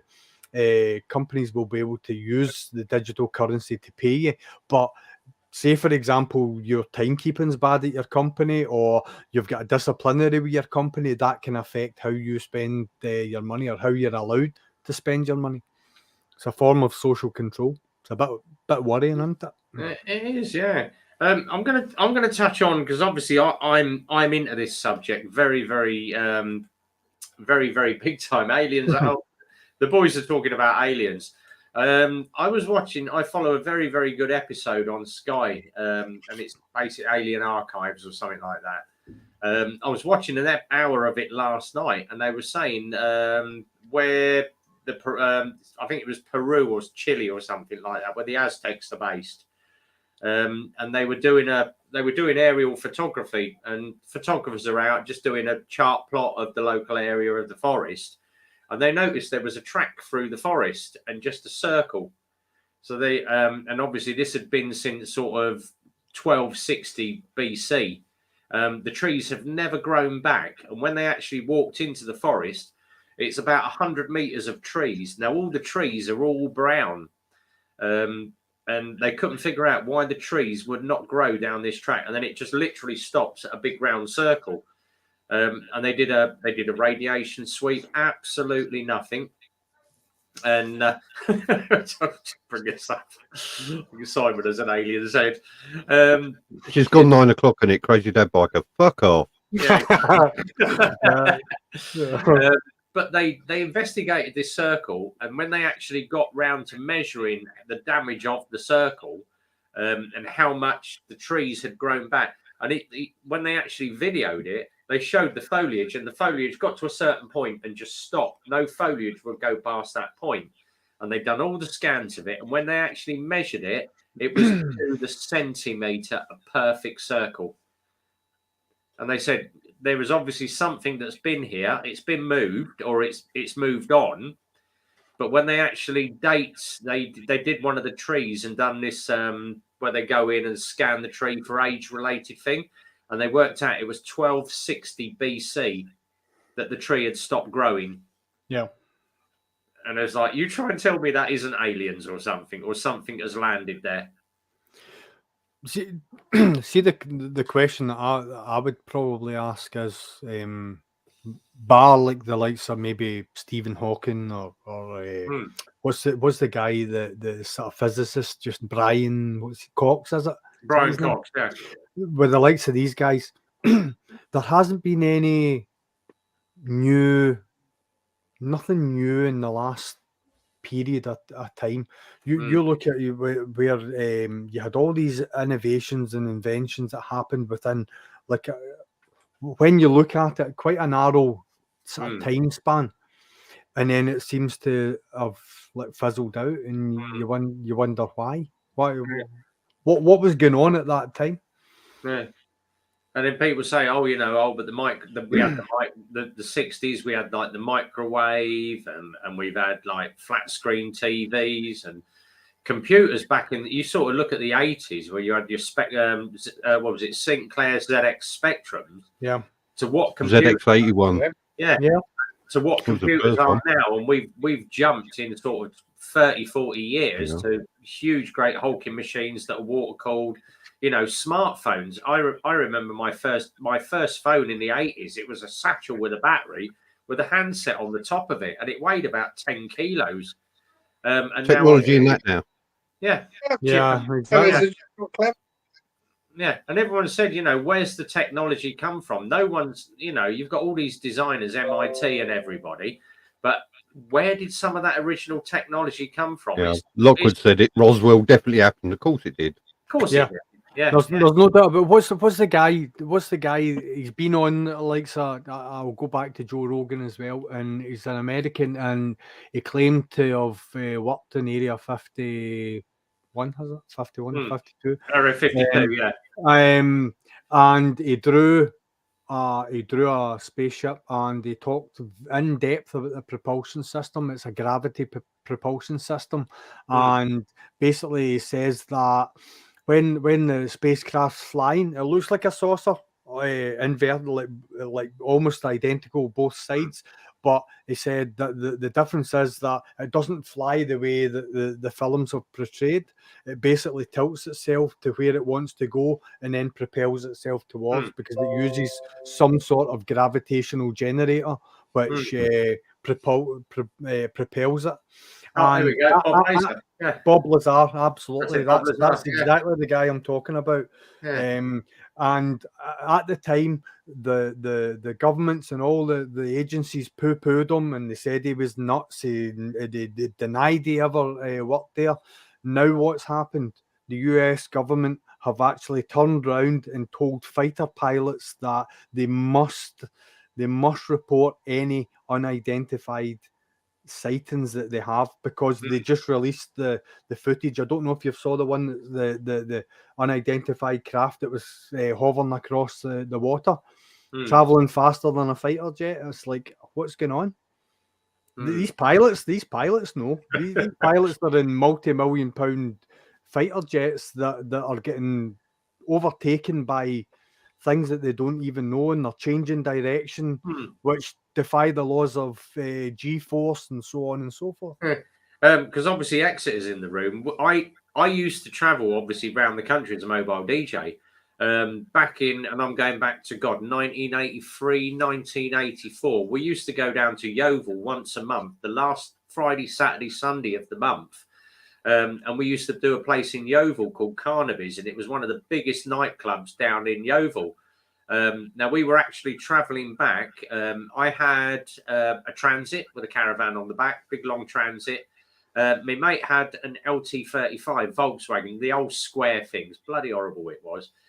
He had a caravan on the back, and we got as far as just coming up for Stonehenge on the A34. And we're on CBs chatting away with our roadies in the passenger seat, just keep an eye on us, keep us going. And I'm nattering away. I went, Jesus Christ, this guy is up my arse. And it literally looked like an American car. Loads of headlights, bloody big bright orange indicators going. And I went, Jesus Christ. I said, I can't see a thing in my mirrors. All I can see is these headlights. And then all of a sudden the headlights went off. So I pulled in front, and he came up. He obviously had the LT back behind me. And he went, oh, he said, the guy's up my arse now. Next thing we see was Bodmin Moor and all these cop cars coming over Bodmin Moor towards us. And they turned round, followed us up and pulled us in. And I went, all right. He said, have you had any suspicious lights down here? And I went, no, apart from the twat in the American car that was right up our arse. He went, what did it look like? I said, just a big bank of headlights, 2 indicators. I said, but he must have turned off. I said, because I said, last time I looked in my mirror, he disappeared. And he went, oh. And then we saw it going across the top of Stonehenge. And there's a road that follows basically across the top of Stonehenge, the access road. And I went, oh, there he is. And it went literally along. And then all of a sudden it just went straight up. And the copper looked at me and he said, do you want to put a report in, mate? And I went, forget that. I ain't been called a nut. But you tell me what type of vehicle just stops dead. And then all of a sudden, boom. And it didn't slow to a halt. It literally just stopped and went straight up. That was definitely something off, it's got to be a UFO. And the copper said to me, he said, do you want to make a report on it? And I went, nah, that's all right. We'll just carry on. And even the coppers didn't. And then loads of thing in the papers the next day was UFOs spotted over Stonehenge. I was like, no, I'm not reporting that. I'm going to be called a nut. Yeah. Bloody crazy, Dad. He said, oh, it was a Flintstone mobile. Oh, quick one, J Pro. Oh, sorry to hear that, buddy. It has got a recall on it, but it was literally just the wrong spacer in the back wheel. They literally take about 20 minutes to do that, so it's a shame that. Unfortunately, I don't think it was Lex Motor that stole it back to do the work. But I hope something gets resolved, buddy. That's not nice to hear. There are a lot of bikes. We've had, I think, 5 go missing in Milton Keynes in the last, I think, 6 hours, because a lot of people are posting on the bike. We had a Grom nicked from the local shopping centre. We've had a couple of scooters nicked. Someone's even lost his X-Max. He had 250 X-Max, and he said that's just been taken outside the local shopping centre. And it's like, oh, you just wish that you could take a baseball bat to these little crappers. I certainly would. Ford Transit and a caravan traveller. Sort of a traveller. I was a DJ. I've got to have somewhere to kip. It's not like I'm not like Andy, where you pull up at the local hotel and have 4 stars, mate. We don't camp in a tent. No, we did Bodmin Moor, and then obviously all the way back up the Stone. We were doing about 400 miles a day, just travelling around the country. So yeah, quick one from Exit. So we'll see. Yeah, it's a Lex. It's a Lex motor. They'll bring it back.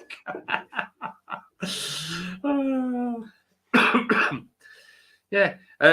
There is a huge recall on the Titans at the moment. It came out to us last week. Every single Titan is on a stop drive. Basically, they've put the incorrect spacer and bearings in at the factory in China. Should be a 1035 bearings. If you've got a 1034 seal and bearings, got to come out. New spacer in. The only difference is the spacer is 2 mil shorter, which means that it gives an extra, I think, couple of turns on the thread. So they have been known for the wheel nuts to actually undo themselves with right. So they've put a wider bearing in, which wider bearing. It's not the actual. It's not the actual thread that was the issue. It was the wider bearing. Wider bearing. So they've sorted the bearing out, smaller spacer, just so it tightens up a little bit more. Makes sense. Yeah. But it didn't get picked up until the first 4 or 5 bikes had loose wheel nuts. And then obviously the mass recall went out. But everyone's been told it's got to go to the nearest dealer. Unfortunately, we're the nearest dealer in Milton Keynes and we've got loads of the bloody things. Exeter is just going to watch the American Office for my 10-year-old. May pop back later. See you later, Exeter. If you're about, yeah, let us know. Episode 1, route to... there we go. So Andy's got his first video up. I just got a notification on my phone. I was like, yeah, something to watch later on. I've got mine on vibrate. So, Andy's just... Oh, yeah. He's sitting on his phone. Everybody takes Red Bomb. You see him start swimming. Andy, you've just tickled Rev's nuts. That's all right. It's when Lockwood comes through on my phone, actually. No Lockwood that's coming in your phone. Right, let me just... oh, okay. Share your feedback and get a free garlic bread. Okay. I don't know what that's about, but... garlic bread. They don't have garlic bread up in Scotland. They have Gaelic bread. Gaelic bread, about to say, yeah. MT tank. Oh, MT tank's about, but yeah. Oh, they should be. Hopefully, I'm still waiting on these bloody t-shirts. I'm still waiting for them to send them. So as soon as I get them, I'm going to start mailing them out. So. Oh, did you get my details? I forgot to. I've got your details, Stu. Yeah, so one in the post to you on the way. As soon as I get it in the post to you. And that's got to be done on a Friday night. Yeah, that's a shame. MT Tank's going to come on because I got bad news about the first aiders for him for his event. So. Oh, bless him. Quick one then. Right, let me post this StreamYard link up one more time if you want to jump in. I can't believe we've got 21. MT Belly, jump on. Come on, say hello, fella. Yeah, we're doing well. 21 watchers and I got 15 likes. So I've got a few more thumbs up than last week. If you haven't clicked the thumbs up, guys. There's 5 people there that haven't clicked like yet. So click like. Go and check out Simon's latest video. Obviously, Andy at the bottom. Go and let's have some subscribers on Andy's channel this week. Because Simon's got 20 to go till monetization. Scared. I've got 19 to go to 400. Oh, right. Oh, Stuart down here then. So get Stuart up there. Come on. I didn't realise you was that low, Zed. To be honest, I don't look. Yeah. Oh man. Oh, we shall hammer you up. Steady progress, though. I mean, like that sounds like Bollox to me. I think I've had about my last vlog that I did. I think I got about 10, 11 subscribers from. So I mean, that's not bad. I'm kind of sort of punching every time I put something out. So yeah, slow and steady wins the race. Exactly. Yeah, as they say, slow and steady. I'm not fussed about the subscriber count. I'm the same as Simon. You know, it does what it does. Yeah. And I'll tell you what, my video, my channels are all about me just doing what I do every day. Yeah. I mean, I'll get some Bellend videos up. I might do a special one. I did the Train Robbers Bridge.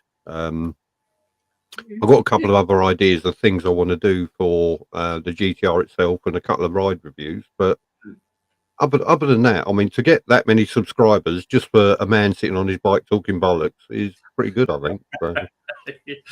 he's a bit of a git tonight, isn't he? Who, me? No, I'll have you know I'm a charm. MT. Oh, like, MT. Yeah, look at him. Stu will get a comeback on that. Stu actually looks good in the tank top. No, it's like, here, I'm the barber. Like I said last week to, Mother Care have got the small tank tops in again, so we'll be down there queuing up waiting for them to open, won't he? So. He'll be standing at Mother Care. Sorry, where was it you said the tank tops were? Were they over there or were they over there? Over there. Excellent. Bless him. Although I've got to say something about one of MT's videos, MT Tank's videos he did. What the hell was that overlay with that bloke dancing? I had to switch it off. No. Quick one from Jar. He said to me, "What made you want to work with bikes?" I have been around bikes. Got fed up spinning records. Yeah, I got fed up of being a DJ. I have been around bikes since about the age of 5. Obviously, my dad was a huge influence. Had a lot of BSAs, Triumphs, Nortons, and my cousin Georgie. He wrote the original. There was a program out in the 80s called Cobol. And everybody used Cobol for programming. He actually wrote and designed the program. He's a self-made millionaire. We went over to his garage about 4 or 5 months ago. He has got 28 bikes in the garage, from a Mike Halewood replica Ducati to the Alan Rickman Racing Kawasaki's. He's got so many bikes in his garage that are all classics. And that got me in. But obviously I did professional motocross. I've been there, done it, had the t-shirt, done a lot of track days. I gave up when I was around about 19, 20. I had a bit of time out from biking and went into being a DJ. And it wasn't until obviously got back in the garage 6 years ago that I started all the bike thing up again. Decided to do moto vlogging and got back into it. And out of that, obviously, I had a ZX7 at the time. Wanted to get myself a Tourer, searching YouTube, and I found Simon. Happened to be a local biker just up the road from me with a GTR, so I went and bought one. And then obviously me and Simon decided to do a bit of live streaming. We met up with Stu, and then obviously Simon knows Andy, good mates with Andy, so Andy's now part of the clan, part of the crew. Hang on. Why are you blaming me for Andy? Him, even. He's just leaves around that I play with. What? Yeah, but I've met a lot of great friends out of it, and obviously we go up Super Sausage. We meet more bikers every week, and then out of that, we obviously met Barry, met his boy Brandon, who's MT Tank here.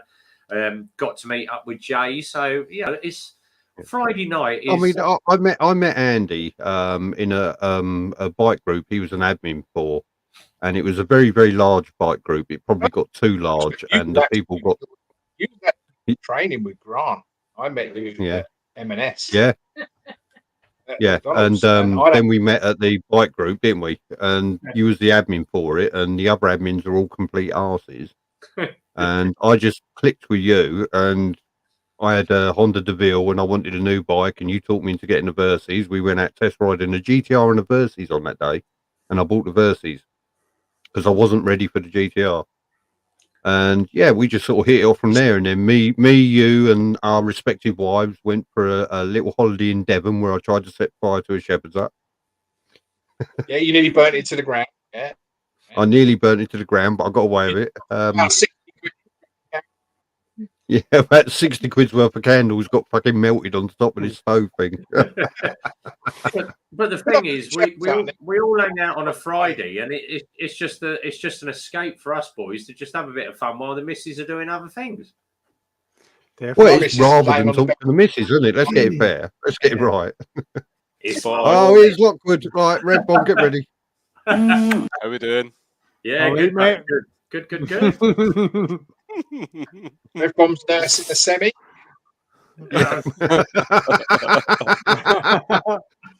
I don't reckon that's the semi. I reckon that's fully gone. Every time this shit down the bottom does a video, it just ups the level for me, and I'm like, fucking hell. Oh, I bet he upped something. Yeah. Yeah, he's just ready to pop. Yeah. you did not pin that bloody throttle though. Yeah, you've got to though. I think you know what it is. I think because the CB1000R's a quicker bike, and then you go on the 750, and it's like you feel like you can pin it more because it's not got that. It's not got the same oomph. So I don't know. That's my excuse anyway. Yeah, it's when you come out the roundabout and you just pin that throttle, boom, boom, boom, boom, boom through the box, and I'm like, oh, because even the missus said to me, "Jesus Christ, how fast is he going?" I went, "You can't see the speed." 70 mile an hour. Yeah, he's doing 70. Leave my boy alone. Like, why are the cars like, boom, boom, boom? Yeah, I know. I don't know what speed I was doing there. 70, 74, 75 maybe? Yeah, 74, 75. Yeah. But I'm pretty sure the blade, that blade that plus passed, I'm sure he was 10%, doing it at 76. Mark started. 10% plus 2, they'll have you, so you be careful. Yeah. Yes. I know, it's mental. Yeah, how's your week been anyway? All good? Yeah. I've been pretty quiet. I've just been kind of working away. The weather's been pretty shit, as you know, Zed. The weather's just been crap up here. We had that wee day out last week, was it? Last week, the week before. That's been kind of it, really. Bikes are all shiny, all waiting to go. It's just a matter of when I can get out. It's been lovely the last couple of days here. I was hoping to get out, but I've just been too busy with work and stuff. I've not had a chance to do it. Shiny. This work thing, it's overrated, isn't it? It stops you riding your bike and everything. It's not on. I know, it's crap. Whoever invented work. As soon as we all move to cryptocurrency and we can fucking, avoid it and hack it and not have to earn wages, we'd be all right, wouldn't we? Yeah, that would do, wouldn't it? Or I'd just sit on the brew because, I'd just buy a bike instead of a 60-inch telly. I'd just buy a bike instead. But yeah. So I take it you saw the photos of the bike. I did. Very nice. Lovely. Yeah. I love the touch. The green and black. Some of these lot over here are taking the piss. They said looks like someone's sneezed. I tell you what, Red Bomb, I said I didn't like the colour when I first saw it on the pictures on its own. And then when you put the fins on and that bit on, the fins part, I said I like that. That looked good. Yeah. That looked good. But I think having the panniers covered is a bit overkill. I think it's done too much for me. But then you can take them off, can't you? Exactly. Yeah. The panniers, But the one thing, I agree with Simon. I think the only way around maybe Rev is to actually add more green and get it more of a 50-50 scale. Yeah. I might think about it. As what's the see the color? Obviously, you see the color in real life. Is the colour the same as what you're seeing on the photograph? Is the photograph lightening it up a wee bit? The photograph lightens it up very. That's what I thought, because like if you can remember the very early KX 250 colour. So it's literally early Kawasaki KX 250. But it's got like a sort of little metallic flake through it. It's pearl, It's a pearl paint. So because that's what I thought, because when I was looking at the photograph, I'm like, personally for me, I was like, that's just on the touch too light for me. But then I was like, for it being a photograph, I knew that the camera would overexpose it. So if it looks the way I think it looks, I think it's I like it. Oh, quick one from Marty. Is that the new T-shirt? The new T-shirt, mate. Hey. What is that? Yeah, this is Ayrshire Vlogstars, or Mrs. Ayrshire Vlogster that did this for me. Yeah, talented girl. Hold on, I'll see if I can show you the back. I'm sure that. Can you see it? Oh, brilliant! Nice, Lockwood, nice. Red Bomb wants one. Red Bomb's getting one. What about the T-shirt? Well, Make sure you send it in You'll a have to earn child's 12 size. It'll fit him then. He'll get a T-shirt if he earns it. No, He's it was, really ni- not it very was big. nice Oh, there you go. It was nice seeing the t-shirt up close. It looks cracking, man. Aye, thanks, buddy. Thank you. I don't know, Rev. Do you remember Van Van? Do you remember? Oh, God, yeah. Well, do you know that he started Vloggers Mark back up? Oh, has he? He started making stickers and that again because my original. I don't even know if I've got any here. I probably don't. My original Z-Head Motovlog stickers were actually made by Van Van. Yeah, if he's back, because he did some really good product. That's one of Vloggers Mark's stickers there. Yeah. And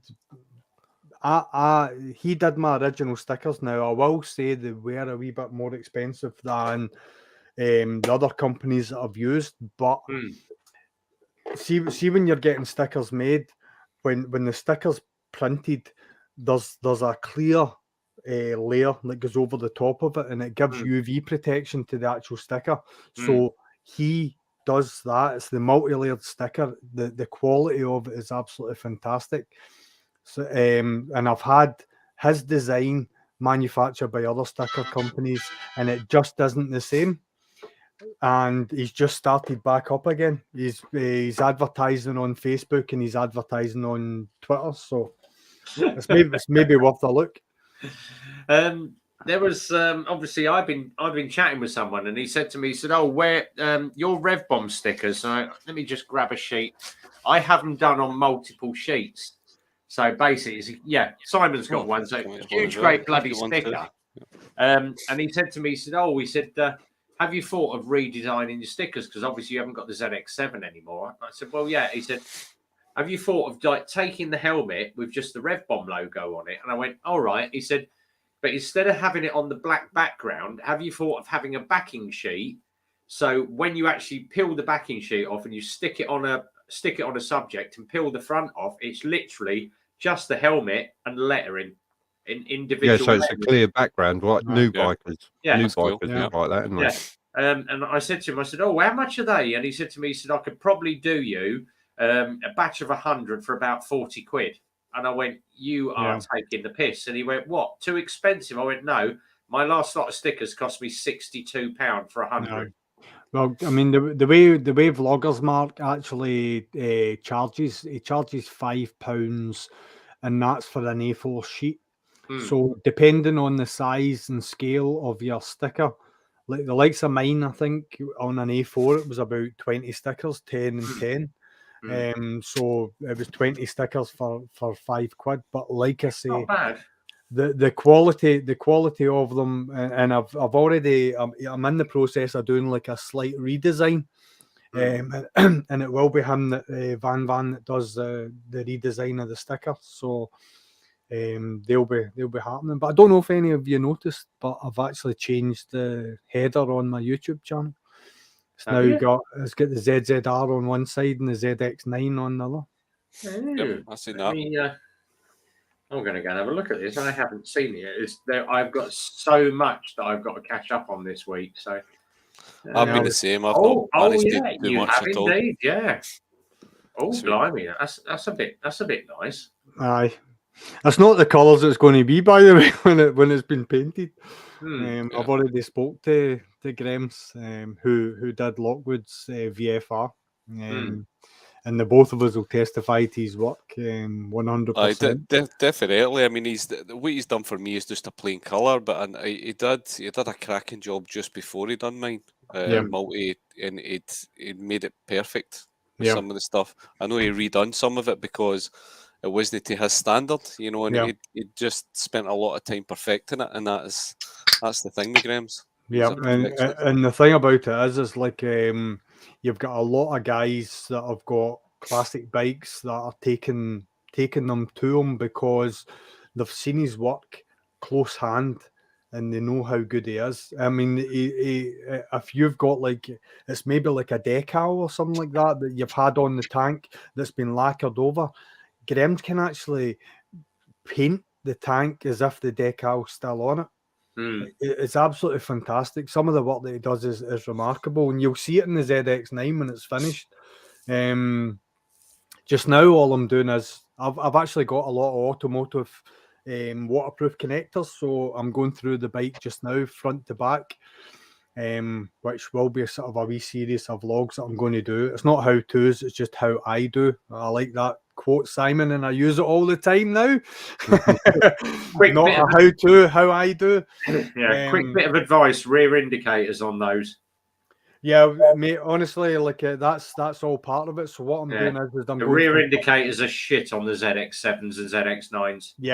Yeah, because like see, the thing about it is there's quite a lot of parts that are on that bike that I had on the ZRX 1200S, because I think if you see the initial reveal video I did on it, it's actually the same clocks that the ZRX 1200S that I had used.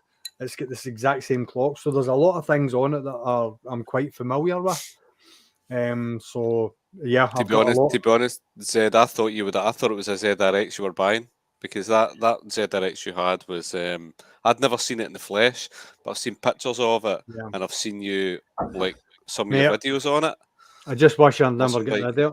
Yeah, awesome, I just wish I'd never get rid of it, because I think I would probably have to spend for what I paid for it then, I would probably have to spend $5,000 to get it back now. Yeah. And the quality it was, and it was a cracking bike to ride. That was the thing about it. It was like I threw it into every single corner without hesitation that it was going to be under me. It wasn't top end wise, that's not where the power was. It was all low end grunt, being a muscle bike. 5-speed gearbox, but you could do like a ZZR 1200 camshaft conversion, which gave you like the higher lifting cams, which increased the revs and gave you the sort of power at the top end. But I didn't want that, because that bike could be ridden exactly the way I wanted to ride it. And I love my ZZR 1400, but I regret having to trade the ZRX in for it. If I could have kept the two of them, I physically would have, but sometimes in life that just happens. Will I own a ZRX again? Aye, 100% I will. There's no doubt about it. I will own another one at some point, because I just had an affinity with that bike. I just loved everything about it. We've got someone join us in the stream, guys. Haven't seen him for a couple of weeks. Are you ready? It's Matt. Oh, hello. MT. How you doing, buddy? You're all right, folks. Sorry, I've just been sorting stuff out. So. How you doing? Just getting over the COVID, but apart from that, I'm doing fine. Real, how's the arm? Oh, that's perfectly all right. I'm going to try and get back out on the bike next week. Can someone interpret Zed for me? Can we have subtitles on for Zed and Lockwood, please? That's anonymous. How you doing, brother? Not the cat. Oh, that's mine. Sorry. Hang on, I'll get her out of the room in a minute. Kick her up the arse. It's all right. You can never have too much pussy. Hey! Redbone said that. Never said that to her. What's that? That's your strike, not mine. That's your strike. Yeah. That's a YouTube will be asking you, and what's the reason for this strike? And you fuck fast. Except he pronounced it fuck fast. Yeah, she's out the room now. So. I blame Zed. Yeah, when's Darren going to get out on his GTR then? He's been out on it. Yeah, well, he went out a couple of Sundays ago and he took the kids out on the back of it. Yeah. But not far. Quick one from GCC4. I'm going to answer this question quickly. What would you recommend for a 125 pet, the Titan or the Diablo? Titan 1990 all in. If you look after it, it will last you a while. If you're going to treat it like a bag of crap and just ride it, put petrol in it, not keep it clean, you're probably looking it's going to last you a year. Would I spend the extra money on Diablo? Yes. Diablo's got better engine in it. Either of them electric? No. No, right, okay, either then. Yeah, the Diablo's a better built bike, a little bit more money in it, but if you want cheapest chips just to get you through the first couple of years until you do mod 1, mod 2, stick with a Titan. If you're looking to just stay on 125, get yourself a Diablo. So, nice easy question for you there. We cannot get the Diablo 125. There are none in the country at the moment. I am struggling to get. I've got, I think it's 15 Titans on order, and I can't get any till April. So it's bloody quiet on the bike front at the moment. Rev, see, every time you talk about the Titan, I keep on thinking about Aldi's fake Mars bar. I keep thinking about Virgins. He talks about Titans. I just keep thinking of Clash of the Titans for these. Yeah, that's what I keep thinking about when he keeps talking about Titans. I'll tell you what. Let me just find it. For a two grand scooter, it's. I tell you what, it's not a bad bit of kit, and I have done so many of these bikes. Lexmo, Titan, there we go. So Titan EFI, Lexmo, there it is. Oh, that's the old one. Oh, bloody hell. No, we want to go to back into Lexmo, view range, view 125. Twist and go scooters. I'm in bloody geared. View scooters. There we go. 1,800 quid, £100 on the road, and £90 for admin and paperwork. I'm just going to share this up. So share screen. That one. We're going to go there and there. So this is the Titan. 1,799.99. So 1,800 quid. We are on the road fees. Your £90 admin and paperwork. Just under £2,000 for the bike. Comes in grey and black, red and black, or blue and black. Twist and go scooter, A to B, and it does about 120 to the gallon. So it's a great little bike. Sorry guys, I'm in the wrong channel. I think this is QVC. Yeah, that's QVC channel. I'm going to tell a bike here. You know, we cannot get these. I've got 15 on order, but I can't get these for love or money at the moment. But probably one of the best bikes at Lexmo. MT Belly, is that your telly in the background? I can hear Tina watching. Oh, sorry. Yeah, I'll turn it down. I can hear a telly there somewhere. Yeah, sorry. Oh, mate, right. But great little bike. It does the job. You know, it goes from A to B. And for £2,000, you know, if you're looking at biking on a budget, £2,000 for one of those, you can get yourself a cheaper one off of eBay Marketplace. But does the job. Would you say about 120 to the gallon it'll do? About 120 to the gallon, yeah. That's mad, isn't it? But a lot of people are saying, there's a lot of people on the Lexmoto page, because the thing is, most scooters are bought by 17-year-olds that have got no mechanical knowledge, no maintenance skills, don't know how to look after a bike, and just want to pin the throttle as wide as they can and be Marc Marquez hammering down the road on their scoot, down behind the screen. They're ridden to the rust. Yeah. Yeah. Oh, rag the shit out of it. But I actually did a ride test on a customer's bike. Now, it's a 2018, so it's a 4-year-old bike. He's put 30. He did when the last time he came in was 3 months ago, and he put 35,000 kilometers on the bike. He's now at 41,000 kilometers on his bike. Sorry, I'm with burning gas. Yeah, I would as well. Yeah. Yeah, I'd rather walk. Yeah, but he's you know, he uses it as a daily commute. He puts petrol in it, but the guy has Asperger's, OCD, ADHD, you name it, he's got it. But I said to him, I said, how do you keep your bike so clean? And he said, I get it home at night. He said, if it's dirty, I wash it, I dry it, and I put it in the garage. And I went, all right. He said, when it's on a dry day at the weekend, every weekend, I cover the bike in ACF 50, all over the place. And I went, can I leave my bike round his house for a week? Yeah. And his exhaust looks like a 6-month-old exhaust. There isn't hardly any rust on his exhaust. And I went, wow. I said, it's the first time I've seen the exhaust that clean. How do you keep it so clean? He said, bit of Scotch Brite and I ACF my exhaust. When I start it, it smokes, but the oil keeps the rust off my exhaust. He's got it sussed. He knows how to look after his bike. And for that thing to do 41,000 kilometers on the original engine, and it's not smoking, it's never. I said, has it ever broken down? He went, no, because I keep it clean and I keep it maintained. Mm-hmm. So it just proves the point. You know, any bike will last a lifetime if you look after it. Well, I checked my bike today, and it's because it came up on my thing that I've had it 3 years next month. Yeah. And I bought it with around about 6,000 something miles on it. So I thought I'd just flick the thing over and see how many miles I've done. I've done 54,000 miles on it. And I was like, wow, I'm going to have to do a 3 years ownership and what I've done to it. And what have I done to that bike? I've changed tyres, I've changed brake pads, I've changed spark plugs, I've changed oil, I've changed water. What else have I changed? No, that'll be it. Yeah. Now for 3 years ownership and 48,000 miles, that ain't bad. Yeah. I think that's really good. GCC, new bikes, first 500 miles or 3 months, we say up to the first service, 40 to 40. If you watch any of my videos, I bang on about it on every video. Matt down here's watched my videos. So 40 to 45 mile an hour until the first service. Get your service out of the way, then you can open it up to 50, maximum of 55. Second service out of the way. Once you've got your second service, you can pin that throttle. But we would always say, longevity of the engine, do you really need to be going flat out full bore on your bike? No. Most roads are 55, 60 mile an hour. So sit at a reasonable speed. You don't need to be ragging around like an absolute bloody loon on your bike. You do. You're not going to have it long. His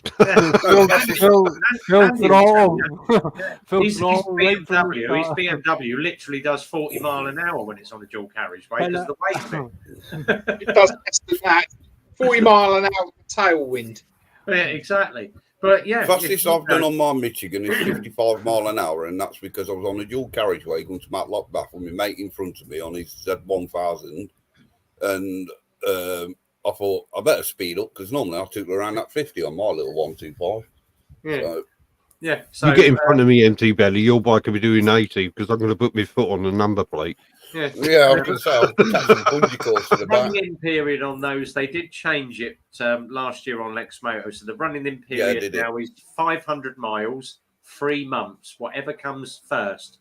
So either 500 miles, 3 months, first service, your second service, 3,000 miles or 6 months from the first service, and then you're good to go. If you buy it, do 10 miles and stick it in your garage. You can rag it 3 months later. Yeah, I was going to say that, Andy. Yeah. You know, it's like, yeah, is that it? Yeah, is that the way it works? Basically, yeah, 3 months. We had mileage. Most dealers are mileage. You know, you do this miles, then you can do this. You do this miles, then you can do this. Yeah, really weird. Yeah, I can't understand that. They've done it. They've done it time or mileage. I had a question today, and I'm gonna open this up to everybody. Well, all the big bikers in the room. Guy phoned up today. He's got a CBR 1000 Fireblade, 5-year-old bike, sat in his garage for 6 months. Yep, and his boyfriend wants him to get rid of it. Yeah, probably. His boyfriend wants him to get a VFR. Yeah. The bike is sitting on an optimizer. So it's been sat in his garage for about 6 months, sat on an optimizer. He went out to the bike today. He said all it will do is turn over. He said it fired, but it was backfiring all over the place. Petrol. It's fuel. It's petrol fuel. Petrol's gone shit in the tank, isn't it? Petrol. You can get a stabilizer. Buy some fuel into the tank. Yeah, and I said to him, I said, what fuel did you put in it? Is it super unleaded or did you put E10 in it? And he went, well, no, it was just cheap stuff at the pump, the new stuff that they've got out. And I went, E10, yeah, okay. I think it's more to the fact that obviously petrol's got a lifespan. If you put the stabilizer in it when you're shutting the bike down, then when you start it back up again, you've got a better chance of. I did the same. Or at least drain the fucking tank and use it all, and then when you come to fire it up again, put fresh fuel in. Yeah, exactly. Yeah. Turn it off. So I mean, I've never laid a bike up for winter or anything like that before, but if I did, that's what I would do. I would run it until there's next to nothing in the tank, and then before I start it up for the season or whatever, I would put fresh fuel in it. Yeah. I think the environment's got to play a part as well. You know, I've had my bikes in a garage where you go out and the bikes are soaking. You go out in the winter and they're just full of condensation and they're absolutely soaked. That's because they're sweating because they've not been ridden. They're getting withdrawals. That's what they are. And then, I've seen it. Yeah. You need Lockwood. You need to ride me. I need to speed. Sit on me. Squeeze me with your thighs. I'd be sweating if I was left in Lockwood's garage for 6 months. Yeah. Rabbit hole, here we come. Especially if I was in there with you, mate. Very smiles and prices. Yeah, of course. Yes, absolutely. Yeah. Exactly. Incidentally, Rev, see when you were talking about the boy who was cleaning his bike and stuff like that. I used to work for a Japanese company, NEC Semiconductors, and in Japan they have a sort of maintenance schedule called Kaizen, and basically part of the maintenance schedule is cleaning, and you clean different parts of the machine on different periodic times. So you're maybe cleaning the same part once a week, but when you come back to that part of the machine to clean it, if you see oil or you see debris that wasn't there before, or something out of place like a bolt line without anything, you know that something's wrong. And that's a philosophy I use when I go out on my bike. When I come home from riding my bike, I wash my bike. And I use the same principles as I learned when I worked in NEC. I'm looking for bolts missing. I'm looking for anything that's loose that shouldn't be. So it's not about the bike being clean. I couldn't care whether the bike was clean or not. I did a bit last weekend where me and the boys were all at the front. We was all washing our bikes. I said, "So, tell me, why do you clean your bike?"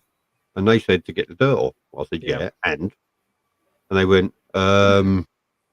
to check for any oil leaks." I said, "Yeah, good one." And I really made them start thinking. And then you're looking at the bolts, and you're looking at this, and you're looking at that, and you're looking for all these things. And I said, "And what is the number one reason I think why you clean your bike?" We've been through all that, and they went, "I don't know, what is it?" I said, "Because if you've got a clean motorbike, and I know they ride around at night and in the dusk and that, it reflects headlights. They see you." Very good point. I've never thought of that. Well, there you go.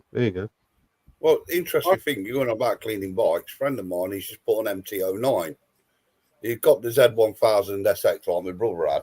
And the only reason why he's gone out and bought this MT-109 is because the garage who do the servicing for him have noticed that he's starting to pit underneath and corrode. And I went to him, "Have you been ACF 50 in it? What's that?" So I've explained to him what it is, and he's now gone and ordered a tub of it and that for his new MT-09. You know, it's like, even he didn't know about ACF 50 until I told him about it. And like I say, that's why he's had to get rid of. He's had that bike, about 6 years? And because he hasn't done any ACF 50 on it or anything, it started to corrode underneath the bike house. There's a guy in work who's bought a brand new Royal Enfield Interceptor 650, and now that bike is all chrome everywhere. Yeah. And he's bought it second hand, but he said, "I did a lot of work having to clean it up and that because there was bits and dirty on all the rust and everything else." And I said to him, "I said, you to put any protectant on it?" He said, "I'll put muck off engine protector on it." I went, "Have you heard of ACF 50? And he went, "No." I said, "Right, get some. Put it around the engine, put it on this, put it on that, put it all over. Keep it off your brake discs, obviously." And it was so grateful. I mean, he went through a good tube and a half of auto sol to clean all the chrome up on this bike. But it's a lovely looking bike. I will get a picture of it. But that's his MT. See, what he's just got. One of the things that I do as well is, I don't know if any of you use it, but I go from front to back with my bikes with dielectric grease into every single electrical connector. I actually got it off a speed. I've got too much fairing. I've got no connectors on show. I can't see where any of them are, so I will check the ones on the handlebars, but that's about it. But the reason in that my first bike was like a ZZR 600 E1, so when I got it, it was, I think, about 15 or 16 years old.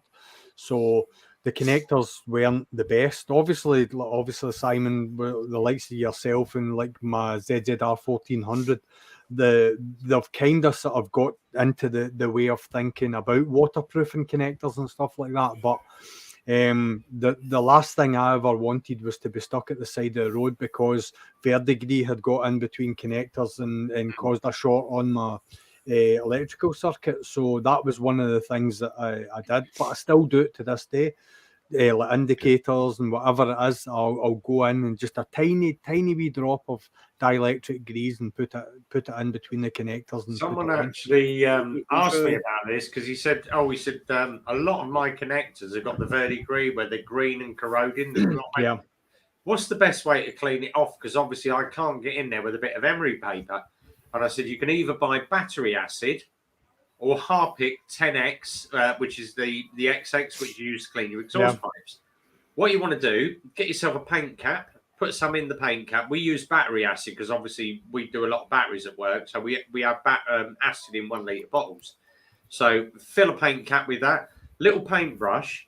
I said, but what you've got to do is obviously get into the connectors, loads of battery acid in there, which will burn obviously the brass and the verdigris up.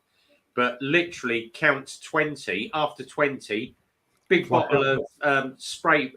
We use plant spray bottles, so we fill it up with brake cleaner and just absolutely brake cleaner the crap out of it because it evaporates all the thing in there. Yeah. Reconnect it. And he went, why is that? I said, because the battery acid will eat the surface, but it's only sitting on there for a short time. It will get rid of the surface. The brake cleaner will evaporate the battery acid, connect it all up. Good connection. That works 100% of the time. I buy WD-40's electronic connector cleaner. That does the similar thing. Spray it in both ends. It dries really fast, and then plug them in, unplug them, plug them in, unplug them. Get the connections nice and clean. Plug them in. Works fine for yonks. Yeah. And that stuff works as well. You know your switches on your handlebars. Yeah. You do get water egress in there, and it will fur up the connections. If you find, I found my me up and down wasn't working properly on my screen, so I just sprayed without taking it apart. I just sprayed a load in there, got the bike running, and just ran it up, run it down, run it up, run it down, and just kept doing it. Yeah, and it's cleaned it. It's sorted it. So. We used to use it in my old job. You get stuff called switch cleaner, which basically is alcohol based, and you can spray it in. And it just clears all the crap out and whatever, and then you're good for going again. And self-amalgamating. We had someone come in and he said, "Oh, my ignition switch isn't making a good connection." I went, "All right." I said, "What have you been using on your?" And it was hilarious when he said to me, "I said, what have you been using on your electrical connection? Have you been losing like the electric grease?" And he went, "No, I've been using Vaseline because my dad told me to use Vaseline because it's a lubricating substance and it's quite heavy." Vaseline, you're just crossing the connection, yeah.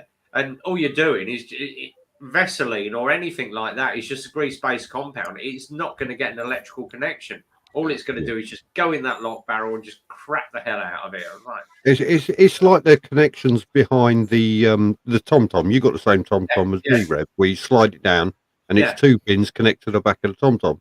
Well, if you look after time, they do go a bit green.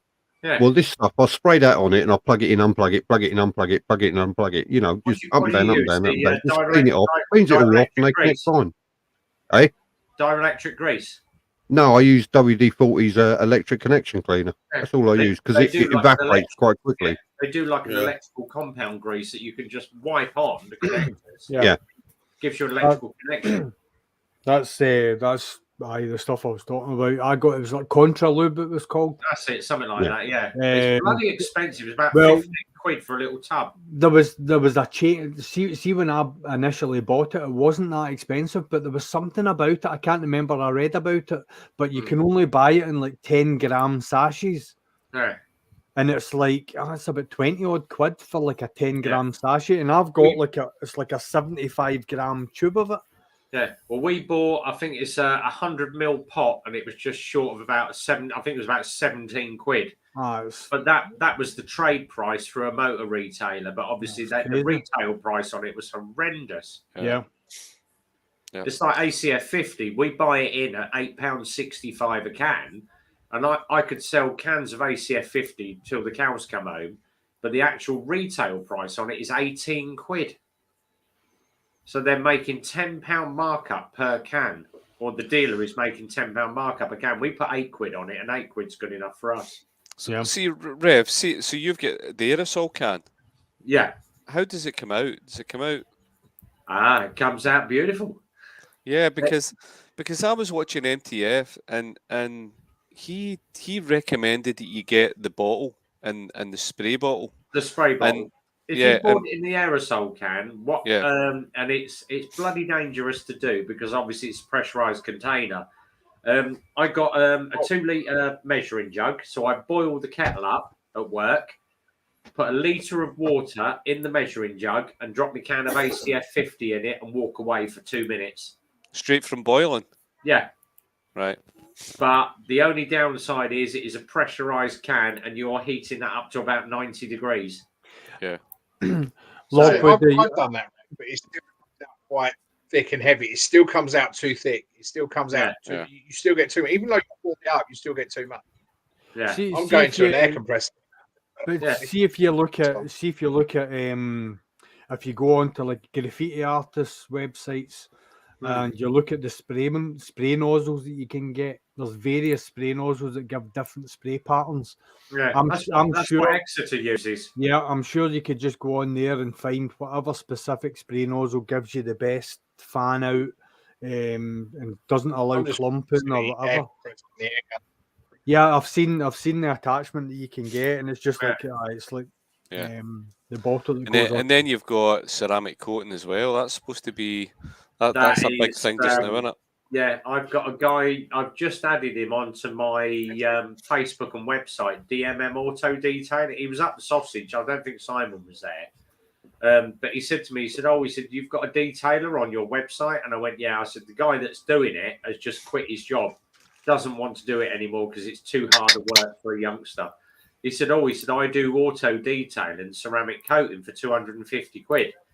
He said, but I need your bike for 8 hours. And I went, all right, for 250 quid for 8 hours work. He said, but your bike will shine. I've shared his page up on my Facebook.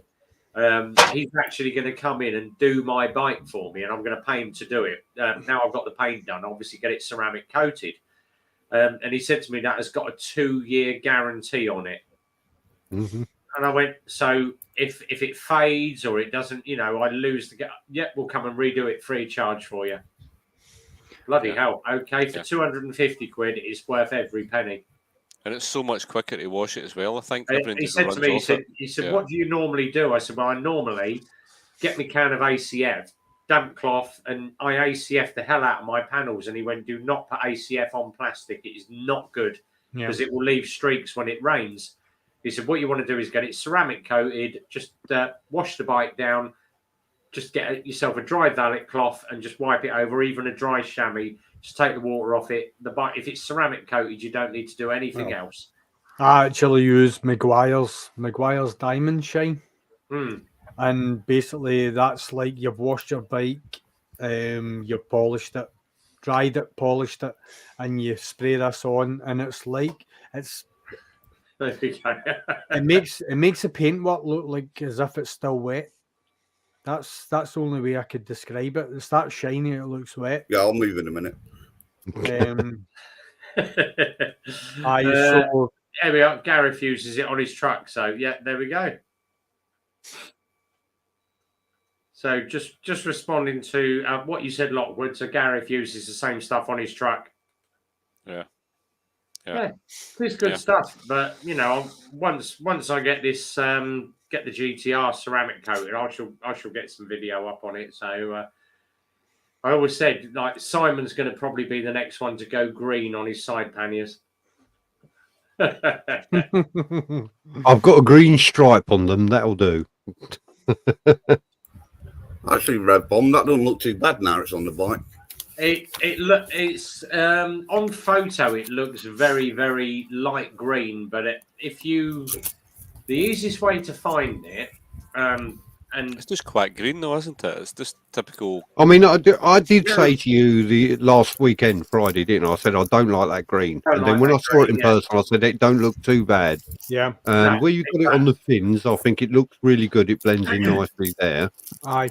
The wing mirror cover's okay, but I think where it's now on the pannier covers, it's looking too much for me.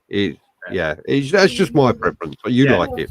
The only reason I went there, because obviously when I started doing motocross, I started on Team Kawasaki with a KX250 and then went to Team KTM for a couple of years to semi-pro. But we went absolutely everywhere trying to find a Kawasaki colour, and that is the colour it is. Yeah. It's KX250, and believe it or not, that paint was the hardest thing to source. £47 for half a litre. Yeah. Mm-hmm. It was horrendous amount of money, but once it's on the bike, it does look good. Yeah. It's just too much snot for most people. Like I say, the pannier covers, that was just a bit too much for me. But where it's on the fins and that, because I said to you when Tyler was putting them on, or putting them on, Taylor, I said, that looks really nice. That looks really nice. Mm. And it blended in well with the silver. Yeah. But I don't know if it's because the panniers, you got the black plastic behind it. I don't know. Yeah. You could easily break that up by just putting like a double black stripe on it. Yeah, right across it. Even like the same color as the panels, like the grey, is like toning it with that. Like a couple of pinstripes, and it might break it up. But it's a lot of green for that area, I think. See, do you know what I like about it, Rev? It's a wee nod back to the ZX7. Yeah. That was the reason I wanted a bit of green together. Yeah, it takes me back. I said to him, I wanted a bit of green because of the Kawasaki that I've got rid of. Yeah. But a lot of people have come in to the garage this week and go, "Oh, is that RB's bike?" And I went, "Yeah." And they went, "Oh, is RB here?" And I went, "He's about somewhere." And then they recognise the voice and go, "Hang on, aren't you RB?" And I said, and we had a customer come in today and he said to me, "Are you Rev Bomb?" And I went, "No, I'm Dave." I'm sorry, I've got to laugh at Andy GSA's comment. BMW blue is the way to go, as he's got a BMW black. Yeah. But we had a customer come in today. He said, "Oh, aren't you Rev Bomb?" And I went, "No, I'm Dave." And he went, "Oh, yeah, but you're Rev Bomb." And I went, "No, outside of the garage, I'm Rev Bomb. Inside the garage, I'm Dave." And he went, "Oh, yeah, but you do all the motor vlogs." And I went, "Yeah, at the end of the day, if something goes wrong with Rev Bomb, it reflects on the garage. If something goes wrong in the garage, it reflects on Rev Bomb." I said, "So once you step onto the premise..." I'm protecting my YouTube account and we'll separate. I'm protecting myself, Never the twain shall meet in the middle. Yes, I do Rev Bomb as the moto vlogger for Eclipse, but once you step in that front door, I'm Dave. And that's what people have got to realise. Rev Bomb and Dave are totally separate. I said, if you go up the garage and you go out for a fag, you never know who you're talking to. Exactly. But yeah, we had someone comment and he said, "Oh, here we go. A great big Lockwood sticker on each side of his bike." So, two of them, one either side. One on each side. One on each side will break that green up lovely. Yeah. I might put one on the top box. That'll be just under. You get to go on the top box. Look at that. I didn't show you this, Robert. I do like it on top, to be fair. I went out and bought, because we took the badge off the pannier. Off the top box, and I said to the guy, I said, "Oh, I want something different. I don't want a Kawasaki logo." He said, "Oh, is that the one you showed us earlier? Don't touch my Kawasaki." Here we go. Yeah, he's had too much Buckfast. He can't remember. He showed us that earlier. If you value your life, it's my bike. That's not the Buckfast, Simon. It's an age thing. It's when I start bouncing in the show, you get worried. I'll tell you what. It's a happy place. There's not much left of it. It's only taken you 2 weeks to drink it. Well done. Oh God, I'm nearly there already. Yeah. Zed's a slow coach. Zed's in for the long haul. He's just taking his time. I cracked that one open tonight, though. Yeah, Howie's got it spot on. Dave Redbone, never been seen together in the same room like Clark Kent and Superman. It is, yeah. I keep one very, very. Which one's Superman? The one with a crash helmet. The one where he puts the costume on. One. I'll tell you what. After that run on that bloody XT500, I'm glad I didn't put my Iridium screen on that night. We went to. It was a bit wet and dark. You'd be stupid to have put it on, to be honest. I'll tell you what. Me and Simon went down that country road, and thank heavens for Simon on the GTR behind me, because it was like holding a candle in the wind. I couldn't see bugger all. You was lighting up the trees above you for some reason. I don't know what the headlights do on that. Headlight alignments up here. Yeah, but and then all of a sudden in my mirrors, it's like. Simon's behind me. Just speak yourself like it. I didn't know on full beam. You would have thought the sun had come up, but exactly, yeah. But even on even on that low beam, it's like I could see the road for a good 200-300 yards. And I very rarely have to use full beam on my bike, especially as I've got the indicators as running lights as well, because they do a lot of the side lighting for me. Yeah. And that's a good comfort thing when you're riding, if you can see the side of your road in the peripheral vision. Yep. And headlights, but they see for friggin' 100 yards. I very rarely have to put it on full beam. Only if I want to piss off the car coming towards me with full beam on. I think, hey, you're fucked. I don't know what's going off with it tonight. Oh, quick one from if I'm Superman. There we go. Simon is Lex Luthor. I've got some crap tonight. Yeah. Exactly. Jay's on one tonight. He's only got the ump because he failed his mod 2. Oh well, never mind. You just got to do it again. Yeah. Part with some more money. Part with some more money. Get yourself back on the bike. As they say, if you don't succeed, get back on the bike and keep trying. You'll do it. I mean, lots of people have failed first time, so I'm told. I mean, I've never done it myself, but not failed first time with me. So. Oh dear. The final one.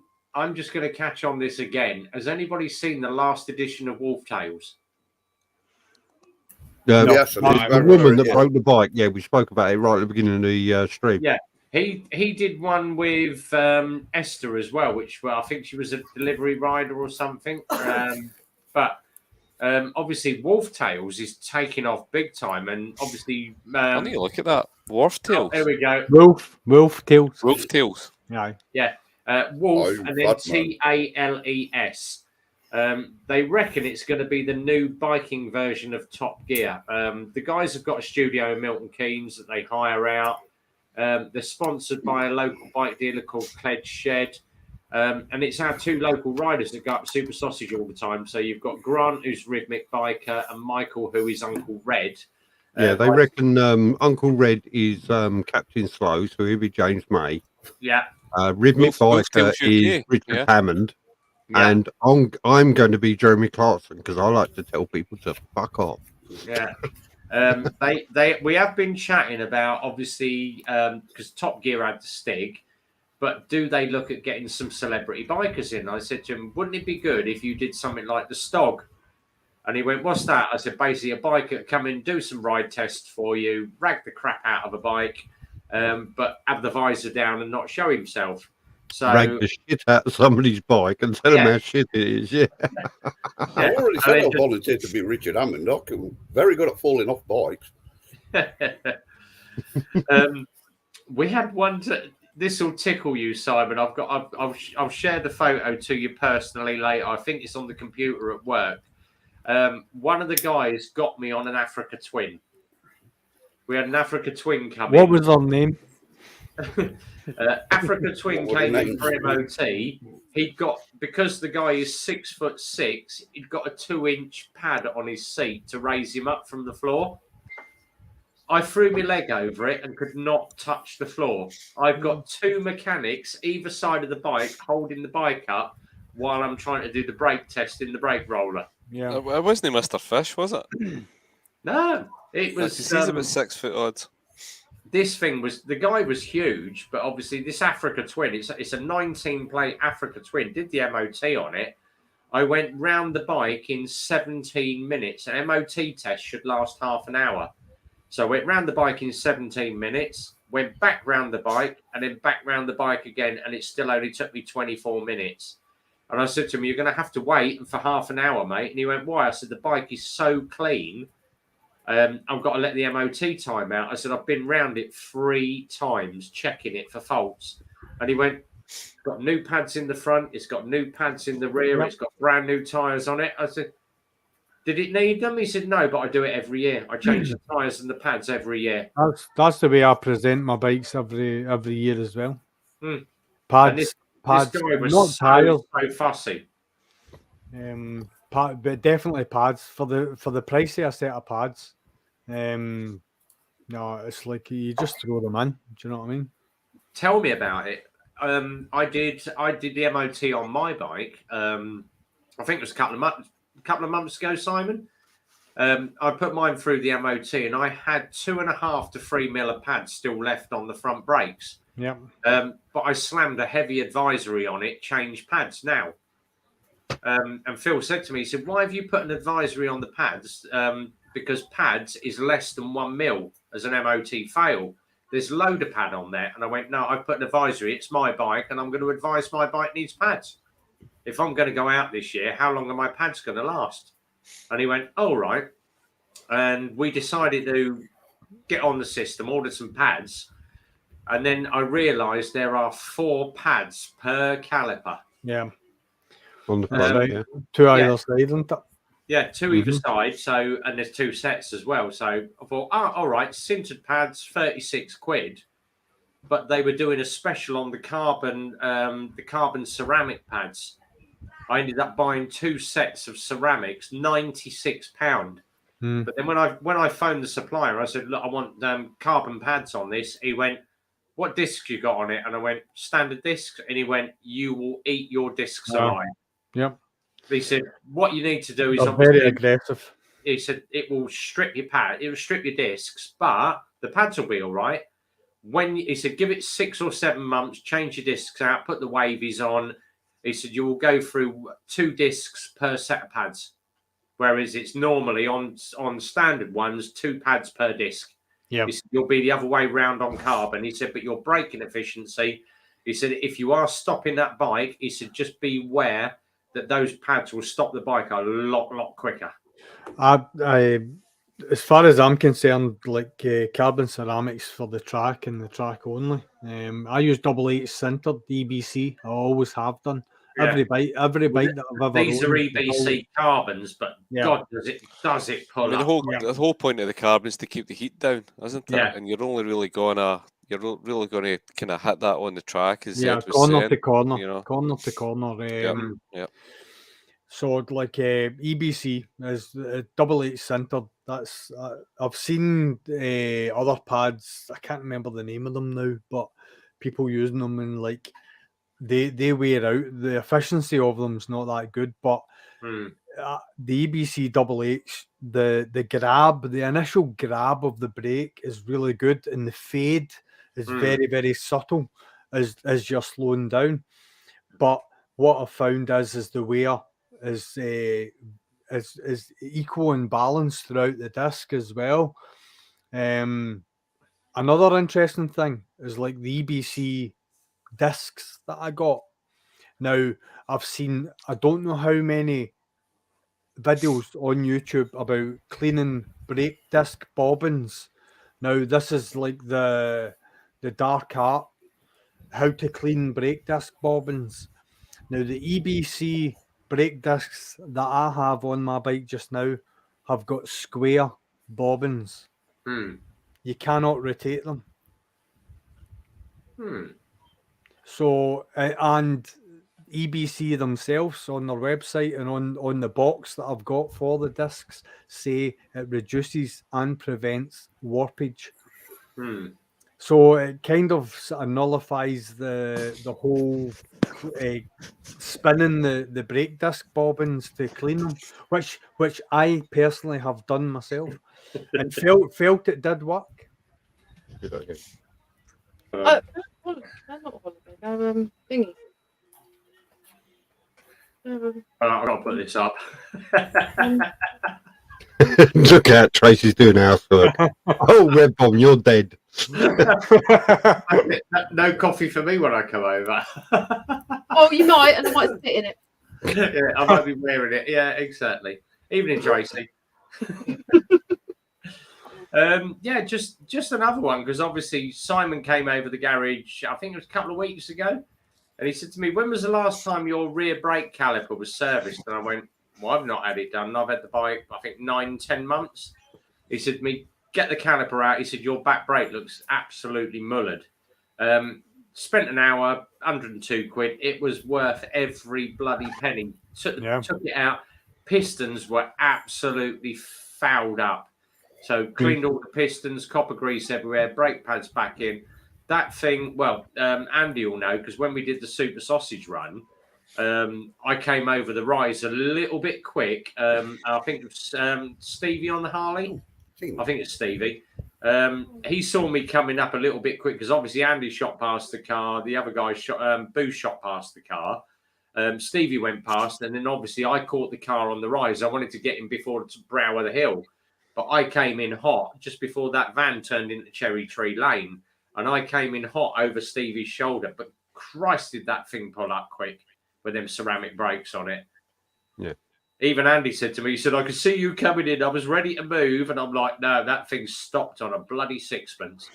Well, the GTR, because of the rear brake is underslung, it gets all the shit off the front of the bike on it. So you've got to clean that at least twice a year.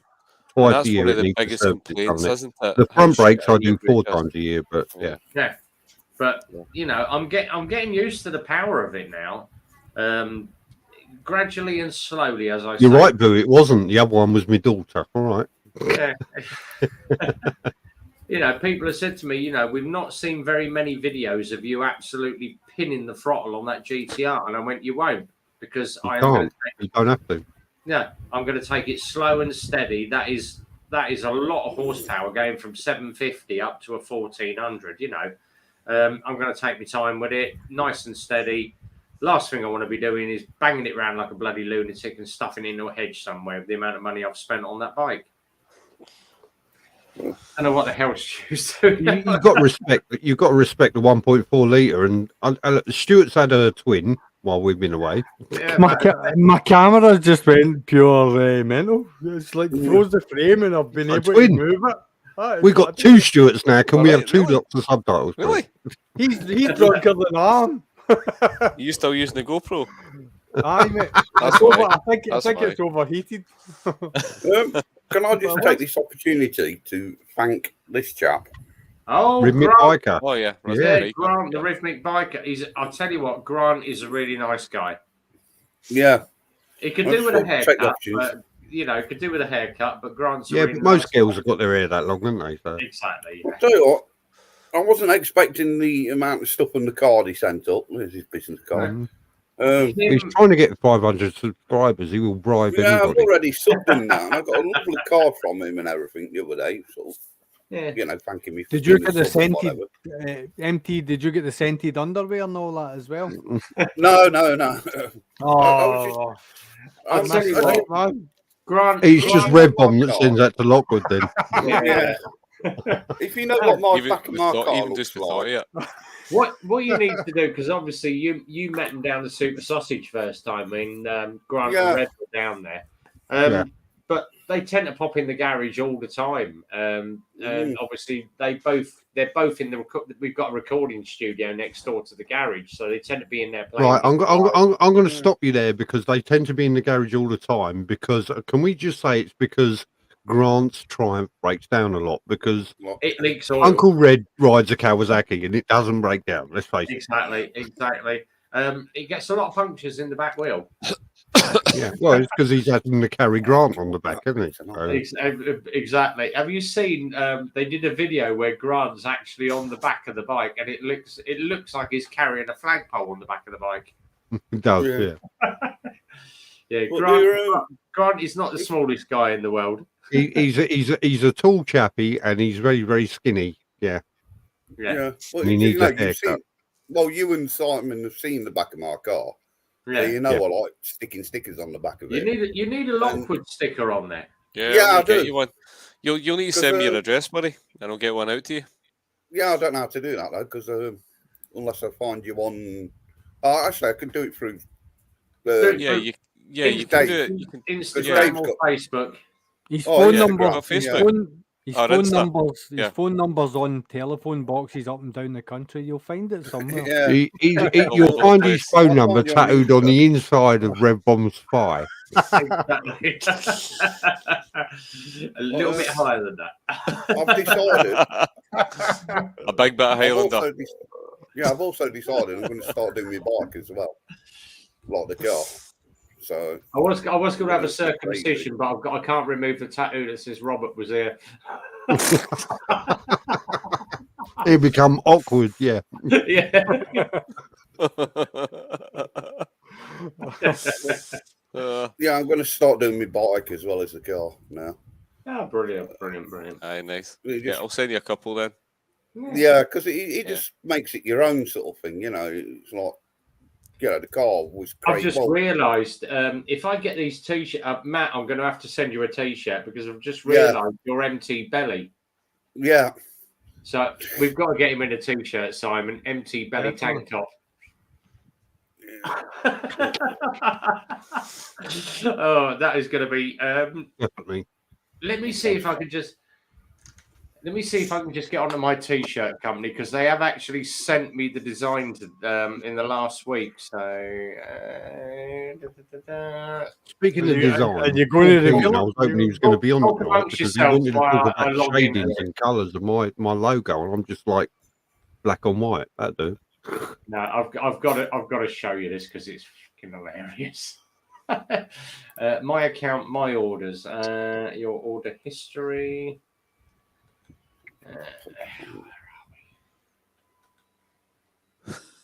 Talk amongst yourselves, boys. That's just weird, mate. You need to Yeah, fix it's all that. right. I'm just trying to find something, you know. What's that? I know. It's like, see that him. I hate him. Said we all hate him. We all hate him. We really do. We like you, but we hate him. my GoPro Hero 9 is about to go on fire.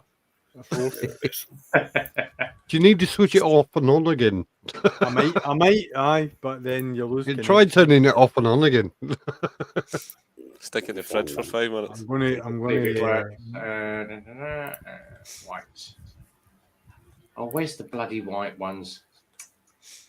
I ordered it in 2 colours as well, so That's all right. We're all waiting on you, Rev. Take your time. It's all no, right. that's all right. I've just got to find it.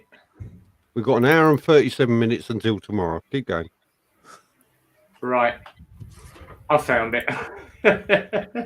Right, let me share this. I just hope he's not watching at the moment because he's going to do his poxy nut about this. Oh. There we go. NG tank. Well, It's got his photo on the back of it as well. Brilliant. That's superb. Honestly, that's spot on. We've got to have lots of them. We've got to have lots of them. Yeah, we've got a few of those coming out, so it works for me. Oh, that's good. But wouldn't it be great when we literally come on a Friday night stream? We're all in our normals and then shirt off, and we're all sitting in an empty tank top. Yeah. It's a bit like when everybody started one of Exeter's live streams, weren't it? And they was all wearing lumberjack tops. Lumberjack tops, yeah, exactly. Yeah, it's just a bit of fun. Quick one from Boo. You're on stop with that company. Believe it or not, I've spent so much money with that company. And they actually came to me because they do my t-shirts, my jackets, all my logos for me, and they were the guys that actually rebranded and said you don't want to use the green ZX7 anymore, you want to use just the crash helmet with red bomb. And they Andy's off. Yeah. See you later, Andy. Take care, buddy. Enjoy Wales, mate. Oh, yeah, I hope you got your mint sauce. I'll catch you all. Hi guys. See you later, buddy. All right, take care. Oh, that's disappointing. There's only one Z head. I'm back. Yeah. So that t-shirt company, they rebranded the entire website and all my logos free of charge. So they're called Closed to Order. So if you are looking at t-shirts, Closed to Order, absolutely brilliant. They did all my artwork for me. So thanks very much, guys. Excellent. And I said to them that obviously when we ordered the MT tank tops, I said, I'm looking about 10 of these. I said, but it's all for obviously mental health awareness. We're doing it all for a charity run. All the money's going to a good cause. And he said to me, we can't do a lot on it, but I can take 40% off your bill. So they've knocked 40% off for me as well. You know, obviously they've still got their overheads and printing costs. They've got to make something out of it. But they're literally doing that entire run of t-shirts at cost. So, you know, thanks, guys. If they're watching me in the live stream, they tend one of the girls tends to watch me in the live stream as well. She never comes on, but Thanks to obviously close to order. Thank you very much, guys. Do you think Andy heard the sheep baaing outside? Or inside. It might have been inside. Are you shearing that sheep? No, get your own. Lockwood, what's your Instagram? Lockwood 92. As same as on the name, yeah. Yep. I can't find him. Right. If you guys are all right for a minute, don't get me banned, Simon. I'm going to go have a quick cigarette. You know, see it? We're going to play music and we're going to fuck everybody Play off. music. I'll see if I can find you. Right, let's get him banned. Get me banned, yeah. I don't know what mine is on this because I don't. If we get him banned, we can take over the live stream and get all the views. We could do. What is my name on Instagram anyway? I don't know. Oh, I hear a 125 pulling up outside my house. That means my son is. Oh, yeah. If you look for Empty Belly 1972, you might see a picture of my Michigan or Empty Belly. Yeah, my little Mitch. I'm trying to find Lockwood. Can't find him anywhere. Lockwood 92. Yeah, I'm not. Instagram, I very rarely use it. Yeah, Empty Belly 1972. I've got you. Yeah, I hate Instagram. The only time I post on Instagram is when TikTok does it for me. Do you know, it's so awkward to use. It's yeah, I said I've got a follower. I use Instagram more than I use any other platform. Who uses TikTok? To be quite honest, I use TikTok. Aye. See, I've never used it. Yeah, if you post to TikTok, you can automatically post to Instagram. So whatever you put on TikTok, it's two platforms for one. And then whatever I post on Instagram automatically goes on my Facebook page. Aye. But see, so the now thing I've got about three it is, platforms in one. So. Yeah, I've got that. Yeah, yeah. Instagram doesn't like TikTok videos. No, they don't like it, but they still post it. So. Yeah, it's one of the things. It's because because like Facebook and Instagram are twinned. Yeah, I've got just under 1,500 posts on Instagram. Yeah, Mm-hmm. I would be what you would class as an Insta whore. Insta. I constantly post on Instagram. Oh yeah, it's got my favourite. You do quite a lot, buddy. My son, incidentally, he's just posted a reel on Instagram and he's got over 2,500 views on it already. Nice. Posted it like an hour ago, just to be scooter riding. I'll tell you how much I use Instagram. September 2019 was the last time I put a picture up, and that was me with my brother and the family when we did Brave to Shave. So, well, just drop me an email if you have you got me. You got me now, yeah, I've added you. Yeah, I've added you. You can stick an email or whatever in the private chat. You'll see that. Yeah. Oh well, yeah, you could do that as well. Yeah. Email, carrier pigeon. Guys. Anyway, so that is the end of the session on how to win the GIMP mask. So yeah. All right, carry on. Well done. That's definitely the way to do it. Yeah. A quick one. 100%. No lubrication, straight in. That's what I would recommend.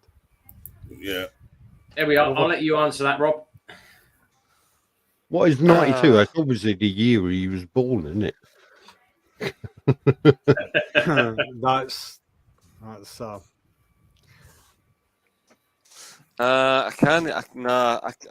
couldn't really mention it, to be honest. Maybe I will. Just give me another. It means something. Yeah, I know what it means, and I'm going to keep that to myself. So yeah. Simon, on a personal note, message me in a minute, and I'll let you know what's gone on at the garage this week. It's not good news, mate. Okay. All right, I'll message you privately. It's not to do with me; it's to do with a certain person that works in reception with me. But I'll message you privately on that one. It's not on WhatsApp. Yeah. Yeah, on WhatsApp. Message me on WhatsApp, and I'll tell you about it. It's not been a good week for me. It's not been a good week for the garage. I'm not going to go into it big time on screen because obviously we want to keep it a little bit quiet at the moment. But I'll message you WhatsApp. And I'll. Is everything all right though? Is everything okay? It's all good, but it's obviously something that's gone on. Is somebody get naked photographs of you again, Red Bomb? No, test riding the LX motors? No, it's to do with obviously a certain person. Simon knows who works on the front counter with me. It's all right, it's all right, but I fully Yeah, understand. You can't. Yeah. I was just trying to make light. No. Oh, sorry. I meant to say Bex, Simon. Yeah.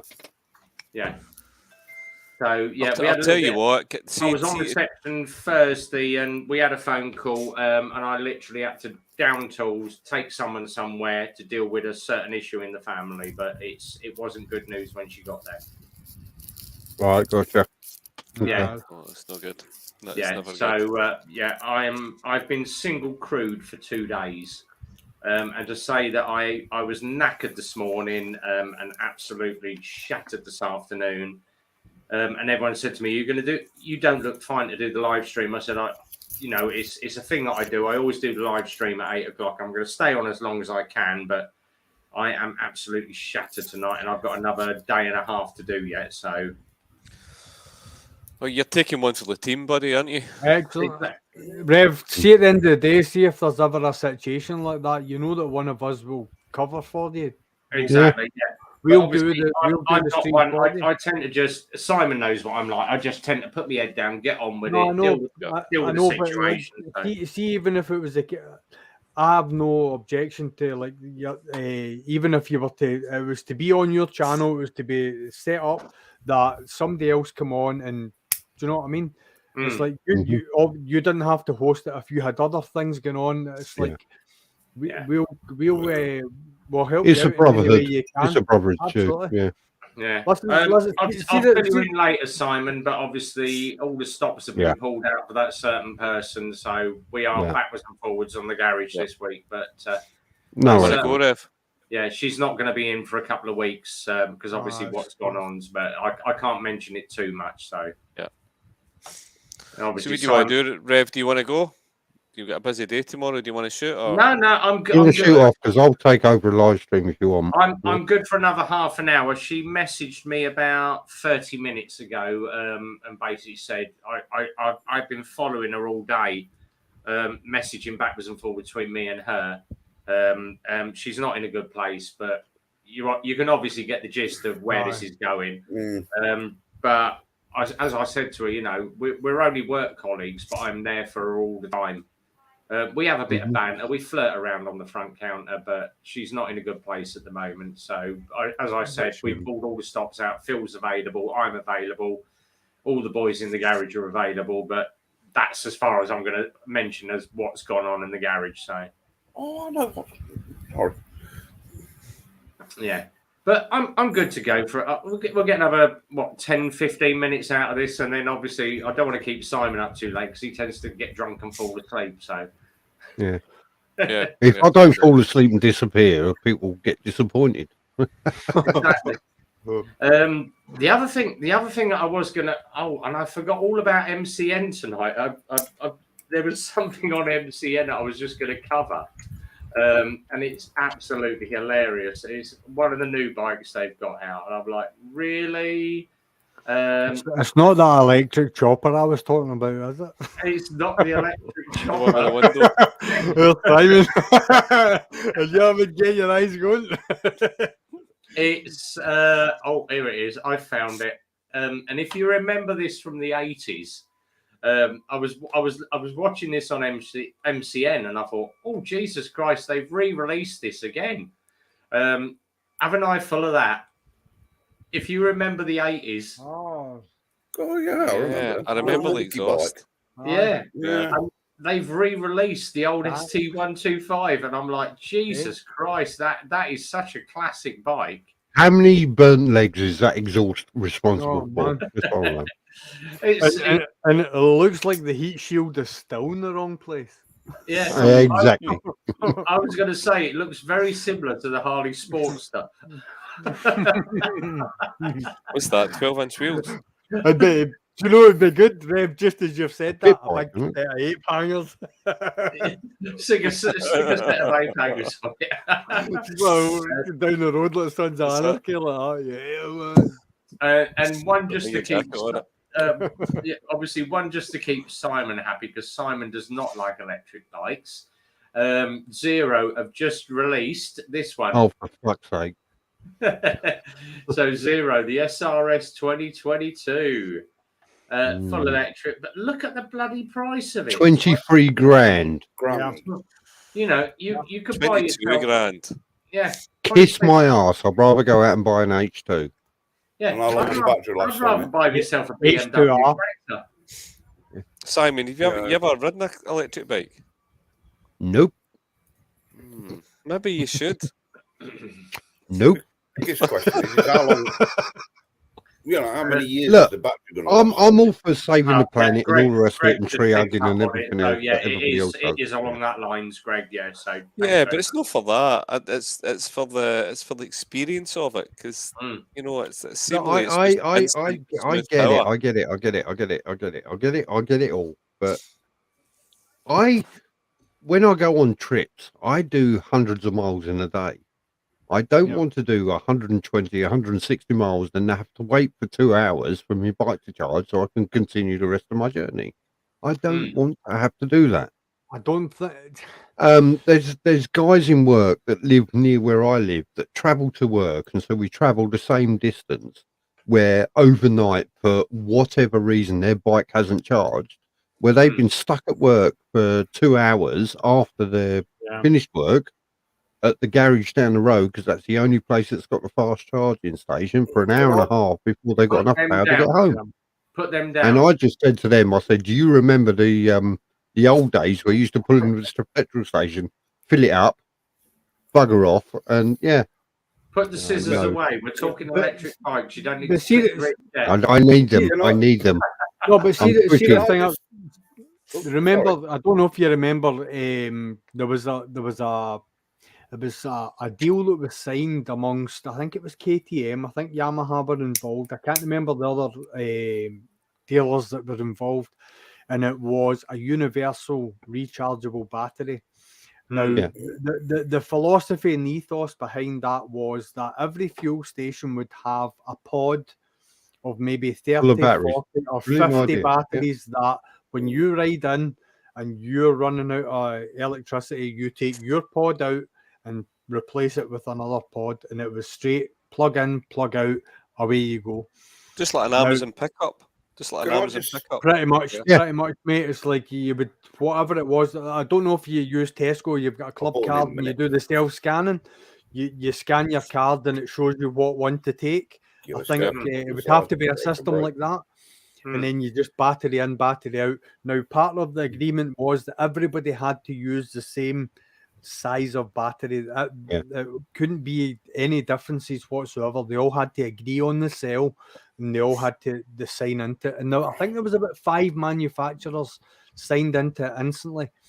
I think if it was ever going to be effective, it would have to be that way. The problem is, I would buy a brand new bike with no miles on it and ride it for however miles until it needed changing, and then I'm putting a 5-year-old battery in it. That's what I was going to bring up. What happens if you put your brand new battery in that pod and take a 5-year-old battery out the pod?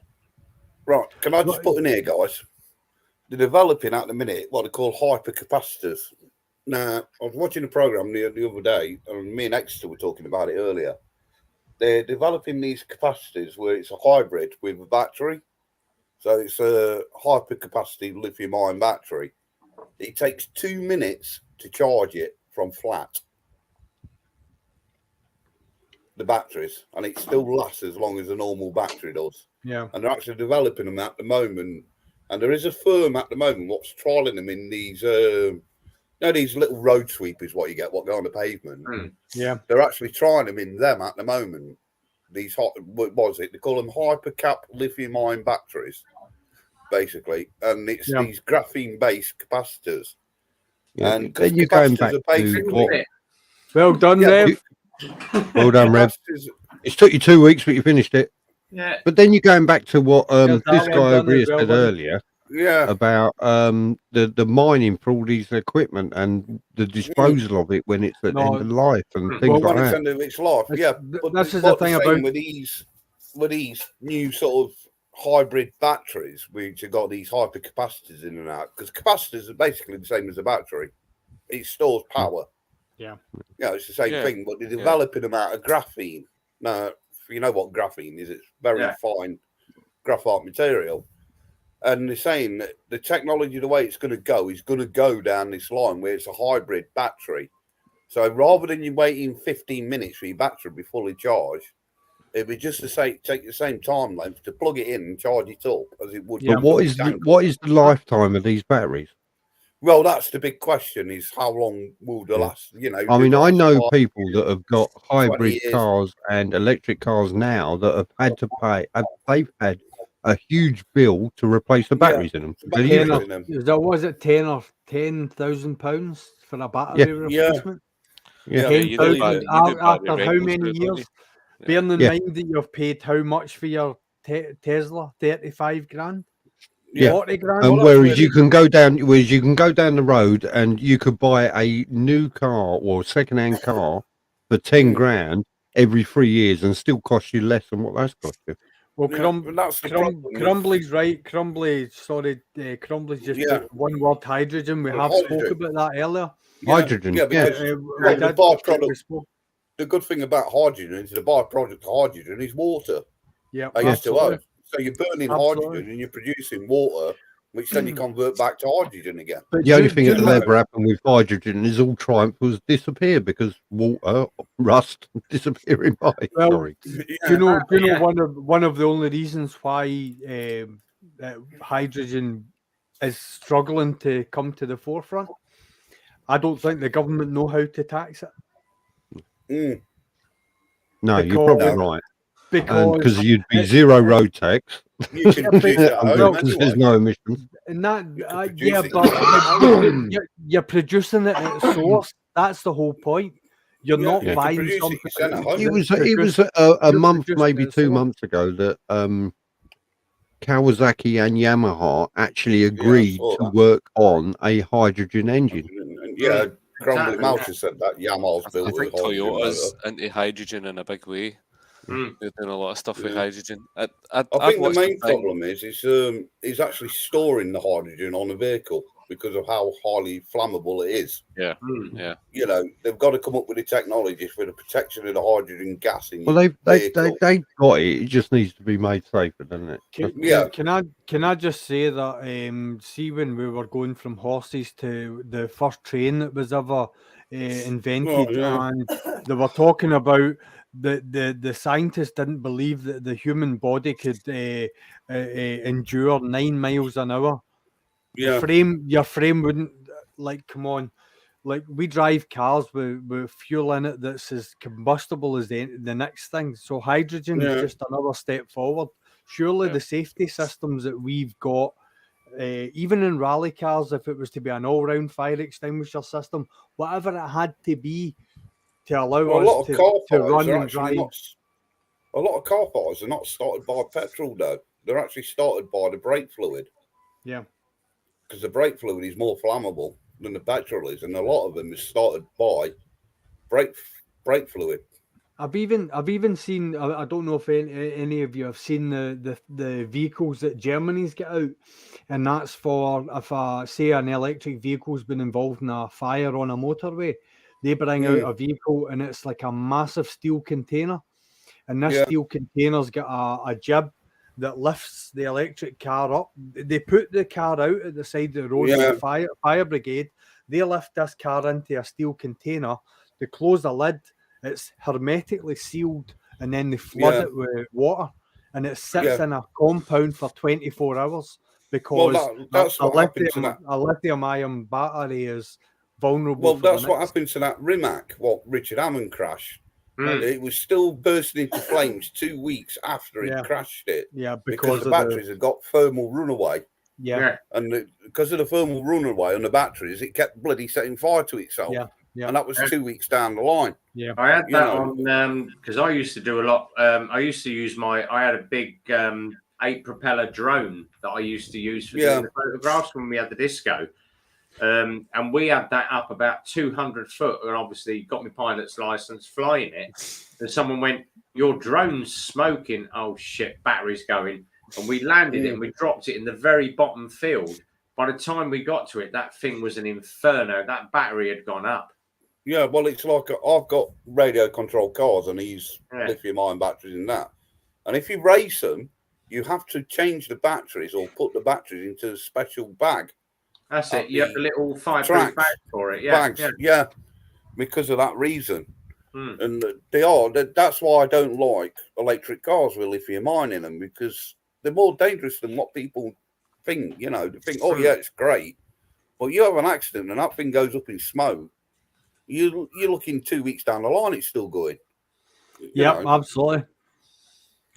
There's a lot of issues. I mean, like, there is a reason why the government are not pushing towards hydrogen, and I do honestly think that it's down to the fact of it's not being taxable now. And you can produce that at home very easily. Yep, absolutely. Because like most hydrogen, they're talking about self-generation. The vehicle itself would generate the hydrogen to. Oh yeah, because the byproduct is water. You siphon that water off into a tank. Use the same energy as hydrogen, what you are, to turn that water back into oxygen and hydrogen again. Yeah, which is then going to, and you're just basically recycling it all the time. Yeah, you know, they want to go green, then hydrogen's the way. I seen a documentary recently, and it was all to do with this whole thing with the Russian oil and where we're going to get all our stuff from, and when we, you know, because we're boycotting Russian oil. The fuel to there's a place in Fife, and it's a small town that's been created, and it's all run off by a single turbine that produces hydrogen gas.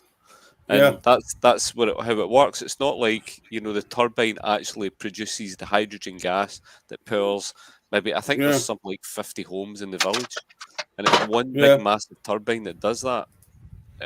But it costs an absolute fortune. Yeah. So it makes me laugh at the moment, because they're going on about the price of fuel.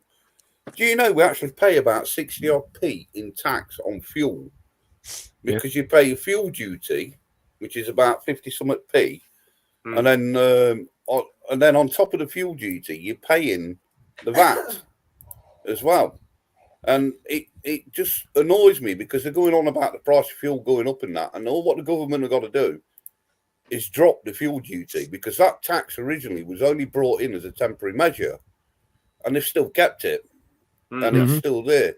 69.54p you're paying on tax on petrol.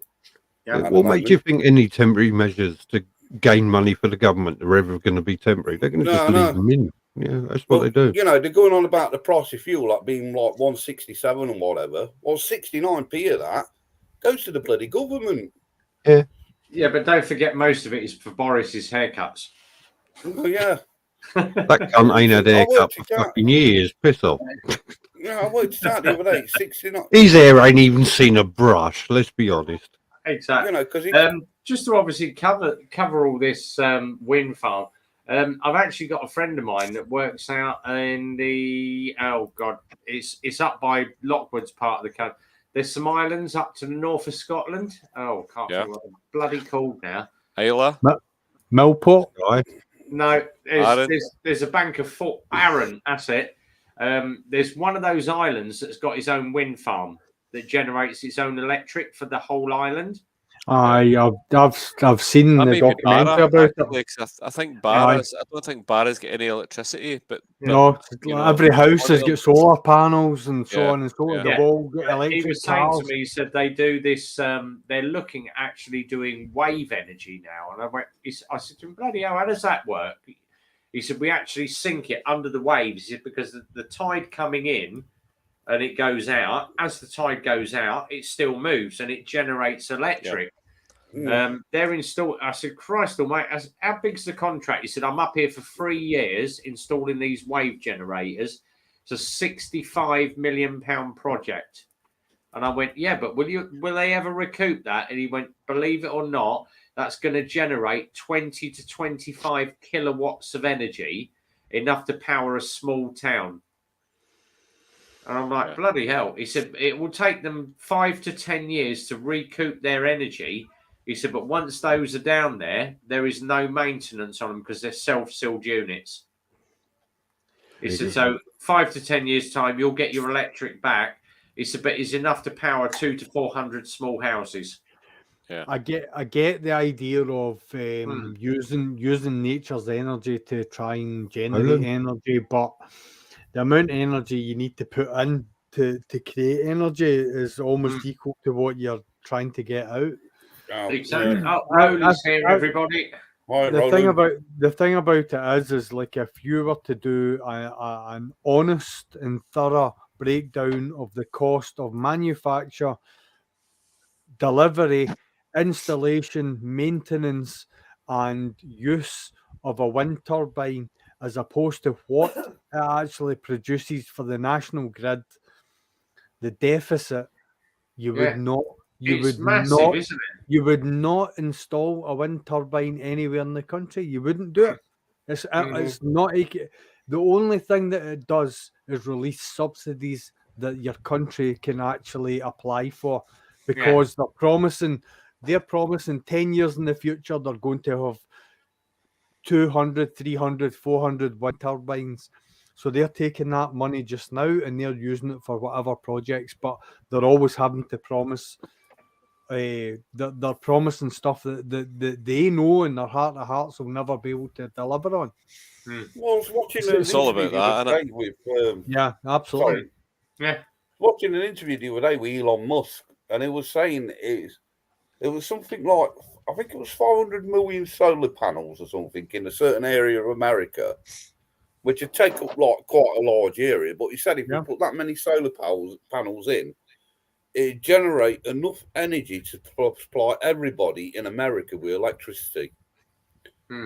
You know, and that was from solar, because obviously America, you know, you got the places with the deserts and glorious sunshine all the time and that.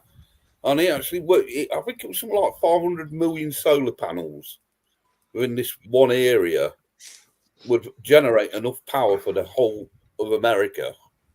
Yeah, and that would get rid of nuclear, coal fire, wind turbines, the lot. You know, MT, have you seen the project I've got in Spain? And what it is a field full of mirrors, and the mirrors pointing are at all, that big tower. Yes, It's and like it a big creates tower where the heat and it on creates it. superheated steam. Yeah, Yep. I've seen that. Now that's harnessing the power of the sun. The sun, yeah. And, I've seen that in a positive way, because that alone, I feel, is free energy. Yeah, well, there's a couple of places got a similar system. Yeah, there's a couple of places who've got that now. I know there's a place in, like you say, Spain, and there's somewhere else, and they've got the same thing, where it's a massive tower, and they've got all the mirrors around it, and they're all just reflecting the sun straight onto that tower, and like directing heat on. Producing superheated steam. How many people as a young kid? How many people as a young kid have used a magnifying glass to fire paper or burn the hell out of Bumblebee? Was that only me? Sorry. Yeah, it's an ant. Sorry, naturist. Sorry. No, it's like there you go. Like Roland says, he's got wind and solar backup where he is, and it works so damn well. I mostly run that off the grid. You know. Yeah. It's true. It's like you said with the place in Spain and that. Yeah. You know, there is ways out there of producing energy cheap and freely. But what I don't understand, the infrastructure there. See, being in Scotland, right? See, when we have got Lockwood will testify to this, from September right the way through to April, high winds, so on and so forth. How many times during the high winds have you driven by a wind turbine farm and they're all not rotating? They're all not working because it's too hot. It's too windy. Because then I would say your technology is flawed, because you're trying to harness nothing. The very thing that you want to harness, your equipment can't harness it, in my opinion. Yeah, but they were saying the ones that look like the old-fashioned windmills do not harness the same amount of energy as what you got on the because there are so many designs coming out on wind turbines. And someone said actually, do you know the easiest way to harness the wind is to use an upright turbine? And let me just find it. Here we are. So you can buy one of these from a home, have it in your garden, and wire it in to your network. Let me go on to share. Well, it's like a tall thing with little veins going down the side of it, which it's literally. There we go. Yeah. So it's one of those. So you've got loads of them. You can buy them on eBay for about 300 quid and wire them into your own house mains. They were saying these upright ones, especially this one here, the centre one that's in white, with just the free plane axis on it, is the most economical one to use. Yeah, because it will only work. It will only go up to a certain speed, and then the wind, if it's a high wind, the wind will overpass it and not spin it up too hard. Right. Yeah. But see the thing about right. So how do I make sure that when that's working 100% efficient, that the energy that my house is working off is solely on that and not some of the national grid? Yeah. And how can I guarantee that what I'm actually running at my house, the national grid are not taking off me? Exactly. I'm sorry, I'm just being the devil's advocate because I'm quite cynical that way, because there was an energy deal up where I stay, and there's a lot of houses around me have got solar panels on them. And there's now a judicial inquiry out because it's a mis-sale. It's like PPI, it's like personal protection or insurance against loans. Because when people chapped the door and said this was a green deal, we're going to clad the outsides of your house, we'll put solar panels on your roof, you're going to see so much money in savings.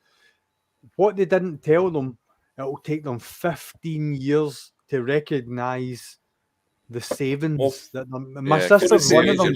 Is paying for it, isn't it? It's at the MP's level. Our council up in Nottingham did that to all the council houses. Yeah. They put solar panels on all the roofs. You can literally around our area, you can drive along the road and know which house is council or privately owned. Yep. Because the council ones have got solar panels on the roof and been cladded and everything. And they've done that up here because it's like, I know they're trying to do nuclear fusion, aren't they, rather than fission, which is what the sun runs because it's a lot cleaner and better. Listen, it's like nuclear fission is like the holy grail of nuclear science. Yeah, nuclear fusion, not fission, because that's what they're using at the minute. Sorry, fusion. Fusing the atoms as opposed to splitting them. Yeah, absolutely. Yeah. It's a holy grail, isn't it? I know there is certain places experimenting with that at the moment, aren't they? They're sort of getting there with it slowly. Well, I mean, I think we are.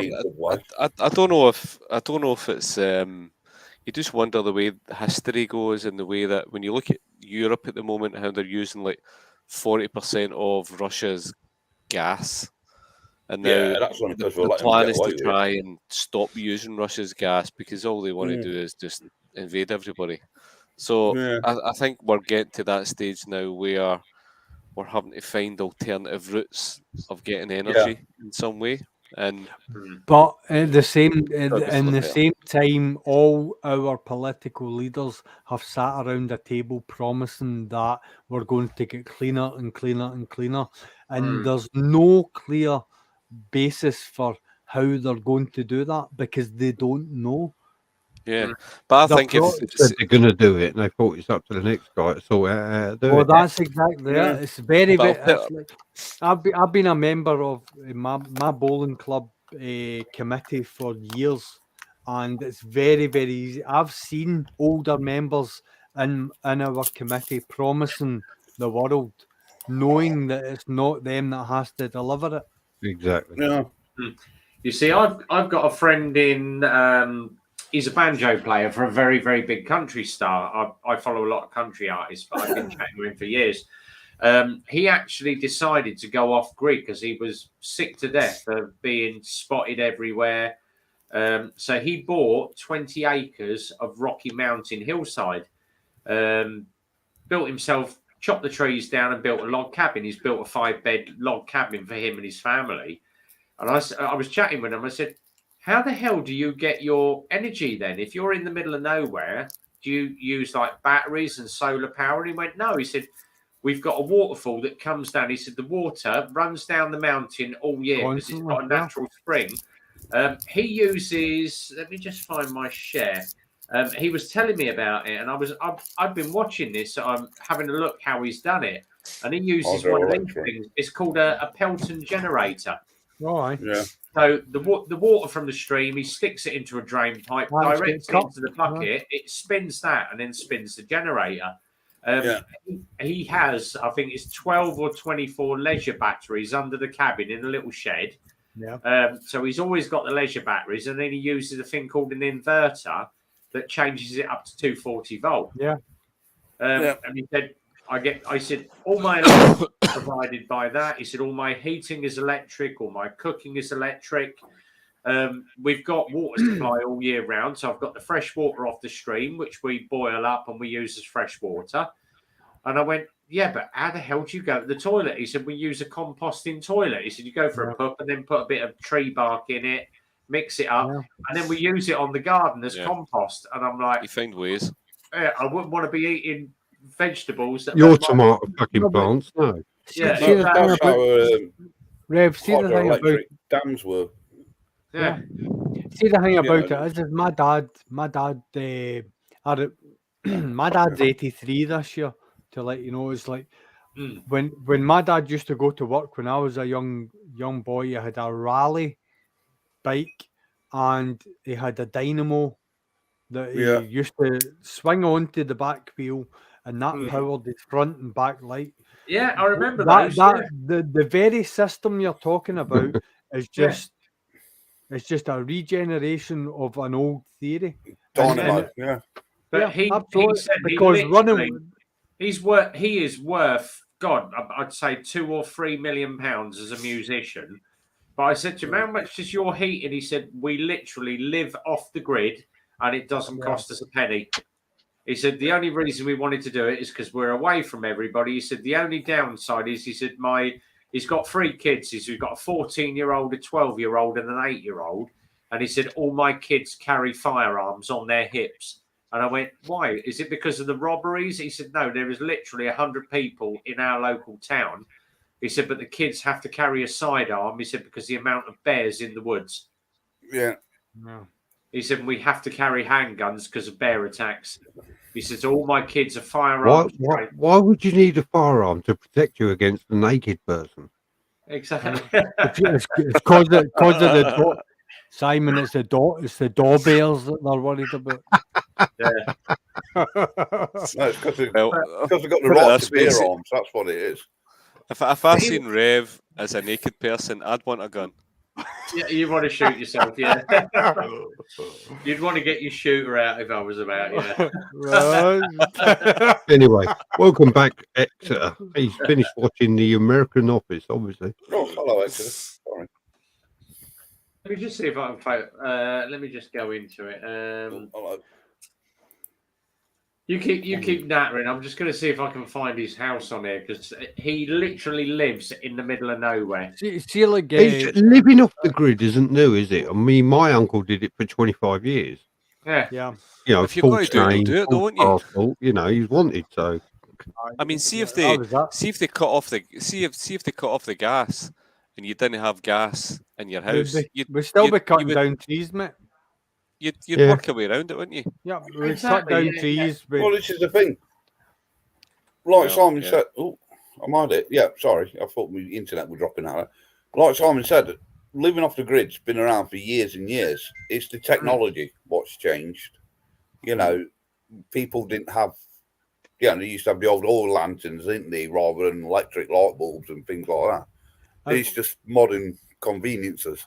But that's exactly what I was going to say. It's like at the end of the day, everything that we are now paying for, we went out and we sought it ourselves.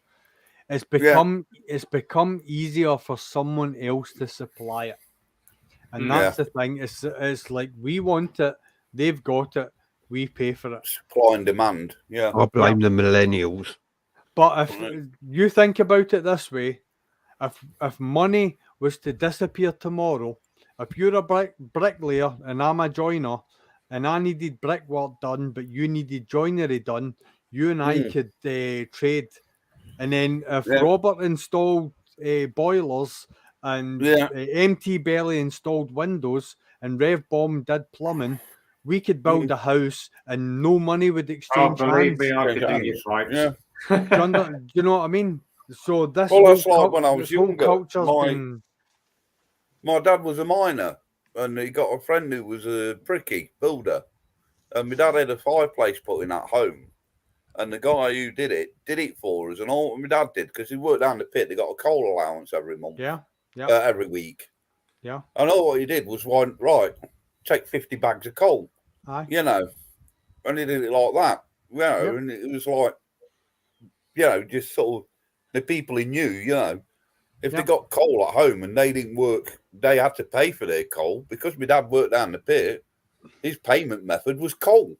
I've thought about it long and hard. I hate the way society is going. I hate the whole way it's going. And I thought about the utopian island, and I thought about what would a butcher bring to. Well, a butcher could obviously bring meat. What would a candlestick maker, and just going through the whole lot. And like if everyone had a use and everyone had a purpose in life, then everyone would be able to trade with each other without money ever being an issue. And not one person would feel as if they were done without. Well, because that happens within. I know some of the Alaskan, you know, in Alaska with the bush people. Yep. You know, they'll go out hunting. They'll need a bit of work doing, and we'll go, oh right, well I've got a deer today. You know. Yeah. That's you want right. some It's deer like, meat? Well, exactly. You I've know, got meat. You know. I've got meat to trade. I need some hide. Have you got any hide? I've got hide. There you go. And the two people walk away, and both of them are happy with the transaction, and no money has changed hands. I'll tell you what. I'm completely fucked. All I've got is insults and sarcasm. Listen, Simon, you'll get everything you want. Simon could collect the mail and deliver it. He can just go around delivering people's mail. Exactly. You could be an Amazon driver with sarcasm and insults. What do you mean you never get? I'll be a fucking MP in that utopia, won't I? Exactly. What do you mean you never get a bleeping parcel? I'm trying to find his house on here, but it's ain't working, is it? It ain't working. Yeah, I can't. That's interesting, though, Roland. Sorry, I'm just reading Roland's comment. Ah. Yeah, solar systems are easy to install. Yeah. Well, it's just we don't get the sunlight. That's our problem. We get more wind than sunlight. Aye, but then that's because you sleep on your side. Again, that's because you eat too many beans. Surely wind is a harnessable energy. Surely, I'll tell you what, my wind is after I've been on my CPAP machine overnight. But it does have to be, doesn't it? It's like, but we don't seem to be able to glean as much energy out it as we probably should. And like I said, with Lockwood, as like when Scotland has excessive wind, like when it comes to September through April, all our wind turbines are all shut down. That's because you're using the wrong time. It's like Red Bomb shared earlier, those ones with the 3 vanes on it, which work like you seen the old when they do America's Cup with the yachts, where they don't use a sail, they use like an aeroplane wing basically, up vertical, and that's what you need on wind turbines. We're using the wrong wind turbines in this country. We shouldn't be using those bloody things on a 200-foot pole. So that's that. Oh, that's nice. Well, that is nice. I like that. That's the front of it. To John Die Hard. No, I haven't. Not yet. I'm working on it. So. That's the view. Look at that for a view. I'd hate to wake up to that every morning. I really would. Kitchen. That's his kitchen. No, kitchen's too nice. You own most of that wood is sourced locally. Lounge. That's far too big. Take far too much money to eat. That's his patio. Who's got that? That's all That is just full on nuts, isn't it? Yeah, that also sorts locally as well. That wood and everything. Bathroom, shower. That's the rest. Yeah. That's the other spare room. I'm sure all the eco warriors are happy at the amount of wood that's Kids' been used. room. Yeah, but Yeah, absolutely. everything's made out of original timber. It's all. No, I appreciate that. I appreciate that. That is lovely. Free but- rainforest has been fucking down for that house. I know. I wouldn't be surprised if a lot of that wood is from the woodland around him. It is. It's where they where chop. they've cleared they it. chop- Helzer said drop the link. He's going to try again. Helzer said drop the link. He's going to try again. Go for it. Oh, right. Hells, you need to get Starlink. You need to get. Have you ever- I think he's moved his house. Have you ever seen the Grand Designs? And it was a No, guy who, Yeah. the guy who was he worked in a forest. He was a forest manager, and every single part of his house was a tree that fell naturally. Yeah. And what he did was the way to do when he went round the forest and he maintained the forest. This was a forest that was grown. Yay. Hells is here. It was grown basically to generate money for whatever company, but any tree that was fallen out with Helzer's, sorry to interrupt you, Zed, but Helzer's driven to a good signal area. Look at that. Are you high in a hill? Hell? Yeah, I'm out in the middle of nowhere with the camper, so my reception's. You need to get in contact with Elon Musk, Hells, and get one of those Starlinks. I know, get a Starlink to Hells. Yeah. Oh, We've already been looking at that Starlink. Yeah. There's some going spare in Ukraine, I think. Well, you know, he's got any going there.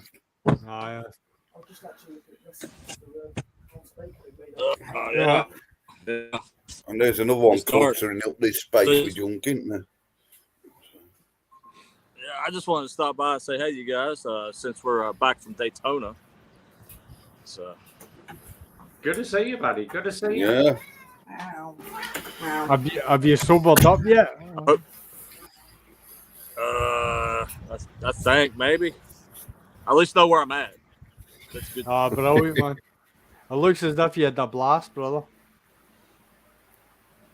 Just wait till you see the videos coming out. I'm looking forward to that. Yeah. We had a great time. Saw a lot of met a lot of great people.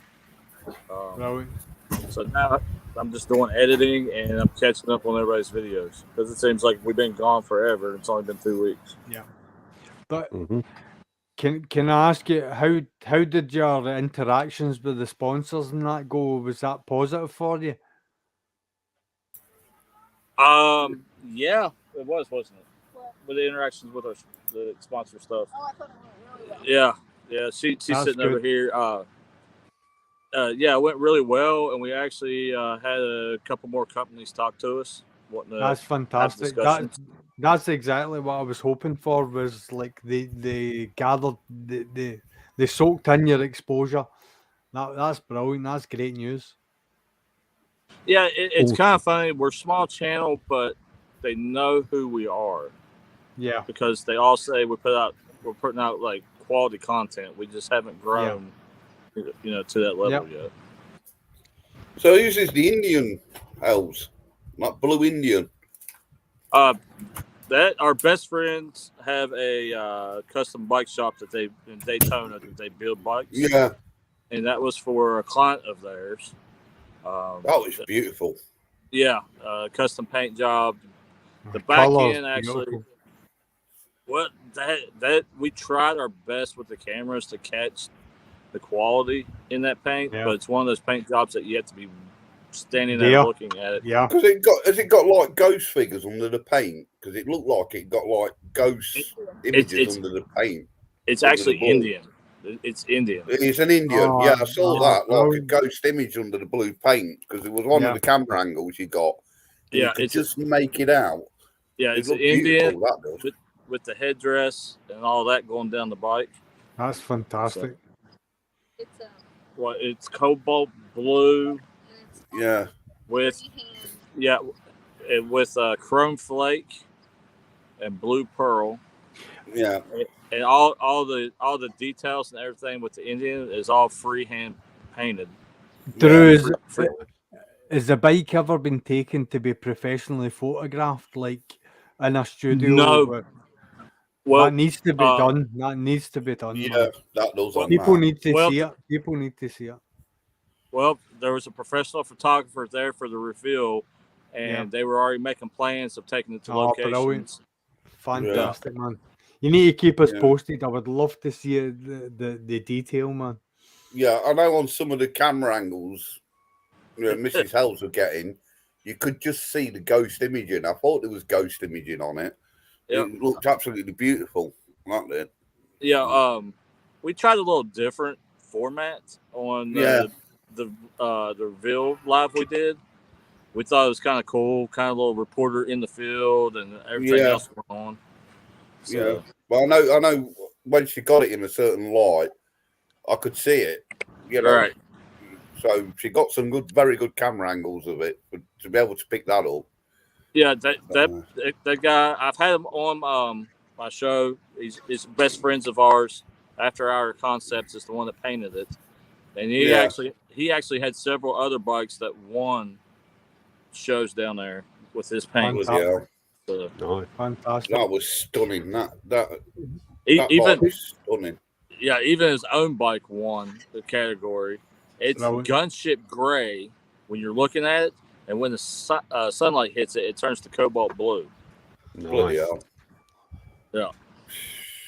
Anyway, Hells, your show you're going to do on the 27th. Yeah, we'll all try and be there, mate. Yeah, definitely. Yeah. Yeah, I talked to him about that, and I was like, "Hey, let's try a little earlier in the day so the guys overseas can get on." And because I know you guys won't be a part of it. I always catch your shows on catch up, you know that, but right. But I'm just trying to get where you guys can be on it with live and be in the middle of the conversation and everything else. We're still working on a plan to expand it. We're hammering down how we can get this into a big community. That's our goal, is to get this into everybody into a big community. And I want it to be fair, if that's understandable. You know what I mean? Yeah. It's not just us. Yeah. I want it to be fair to where everybody's a part of it and everybody's getting something out of it. So it's a big undertaking with everything else that we have going on, because we got more with the sponsors and different stuff. We got more rally dates added onto us while we were in Daytona. Nice. So Can I ask a question about Daytona? What's the most exciting thing that you saw, bike related, that made you excited? Bike related? Yep. The fact that there was the big wheel baggers is out. It was more common riders this year. Guys that does their own wrenching, their own stuff was the big thing this year. There was not a lot of big wheel bagger stuff going on. Yeah. I noticed you did a lot of video outside of Hot Levers, or you did a bit of video outside of Hot Levers in Daytona. That's my favourite store in Daytona. It really is. I've been there more than once. Yeah. Well, great, if you go to Daytona, the actual best leather place to go to is at the Daytona Flea Market. Really? They have name brand stuff for way cheaper, and they're awesome people to work with. Oh, nice. Okay. Yeah. So, but the most exciting thing I got to see besides my beautiful wife is probably the bikini contest. That was pretty fun. What was with the $5 in the bikini? And I've sit on your face. I'm like, Jesus Christ! I'm coming to Daytona. It was actually 20, and that was at Froggy's, which is a popular spot down there. And they hired some really good strippers this year, and they would do more stuff. So she was like, "What's this?" She did it. Superb, man. I'll tell you what, that blue bike that you had, I've watched that video about 4 or 5 times now. That blue Harley that you had down there, Jesus H. You mean the Indian? It's an Indian. Yeah, an Indian. Yeah, the blue one. Yeah, I've been I'd like to get him on there and do a live, and we actually walk through that bike and let him explain that bike to everybody. That was just a bike and a half. That was like, I'm not into cruisers, but God, that bike was so beautiful. And the thing made it unique is the fact that it's an Indian. Yeah, like you don't see that much with an Indian built like that. Drew, pure bike. Drew, how did your rig hold up? How did it meet your expectations? Oh, we love it. Oh, it looks fantastic, brother. Honestly, it really does. It's phenomenal. We were, we're still working on it. Once we get everything put together, we're going to do an MTV style cribs video. Brilliant, man. And listen, ham it up. See if you're going to do it, ham it up. Pure cribs, like, oh, welcome to my crib. Oh yeah, you've got to go full MTV ham. Yeah, bust out the door like Kool-Aid Man. What's up? Oh, dear. But no, we were supposed to camp somewhere else, but those guys were like, we ended up in the parking lot of that custom bike shop for the whole week. Yeah. So I made myself mayor of the parking lot, and we just partied and had a good time. That's brilliant, man. You fitted the role perfectly. Party in the car park. Yeah, and it was close to everything that was going on. That's what was a good thing about it. You know, within a few minutes, you're everywhere in daytime. Mm-hmm. So fantastic. But yeah, I just want to stop by and say hi because I missed you guys. I missed being able to get on Friday. Missed being on, bullshit. And don't expect a bunch of comments to start flinging towards everybody because I'm going to play catch up on everybody's videos. Yeah, brilliant. No worries. That's cool, man. We've missed you, but we know you've been busy. Yeah, I know. Drew, it's so nice to see you, man. Crystal, I send all my best. Hi to Crystal as well, yeah. We absolutely love everything you are doing. It's absolutely fantastic. Sending all love, man. Yeah, we got a lot of videos because I was busy. I actually went to work for one of the people we work with for Rick Rack. He called me up and was like, "Hey, can you actually come work?" And I went to work. So while I was doing that, she shot several videos that I got to edit her out and about. I mean, everybody likes to look at her anyways, better than me. So. Don't know why. Nah, she's awesome. She enjoys it. Couldn't do this channel without her. She's awesome. You've got a good one there. She's a keeper. Yeah. Teamwork makes a dream work. That's the key. Yeah. But I'll keep going to chat like I've been doing, and I'm gonna get something to eat. Miss you guys. Be safe, and hopefully I'll be able to catch up with you guys next Friday and bullshit more. Love you too. Take it easy, buddy. Stay safe. Excellent. Oh, such a nice guy. He's one of the best guys you can ever meet, isn't he? He's just full of love. He's just full on, and he does such really good content as well. Can I just tell you the first time that I ever met Drew? It was on Military Bikers channel. Yeah, I was just new to Stevie and the Military Biker, and I'm trying to find my way. And Drew comes on, and the first thing he starts doing is stripping down a semi-automatic weapon. And I'm like, what's fucking going on here? I was like, Christ, what am I watching? No, but well, believe it or not, I had two bikers that were very, very similar to each other. And there was Drew and another one. And I actually mistook Drew for the other biker. And on the live stream, we went, I am not this fucking biker. Yeah. But then the other, you remember it, Simon. But then the other guy, I said to him, and he went, oh, I've just been mistaken for Hells on Wheels. I went, no, my apologies. I got it wrong. You're the other one. And he went, oh, I'd rather be called Hells on Wheels. And I went, all right, because they were both called Hells. Yeah. he actually blocked me on his channel and removed me from Facebook because he got the arse because I follow Hills on Two Wheels. Yeah. Them two did not get along, did they?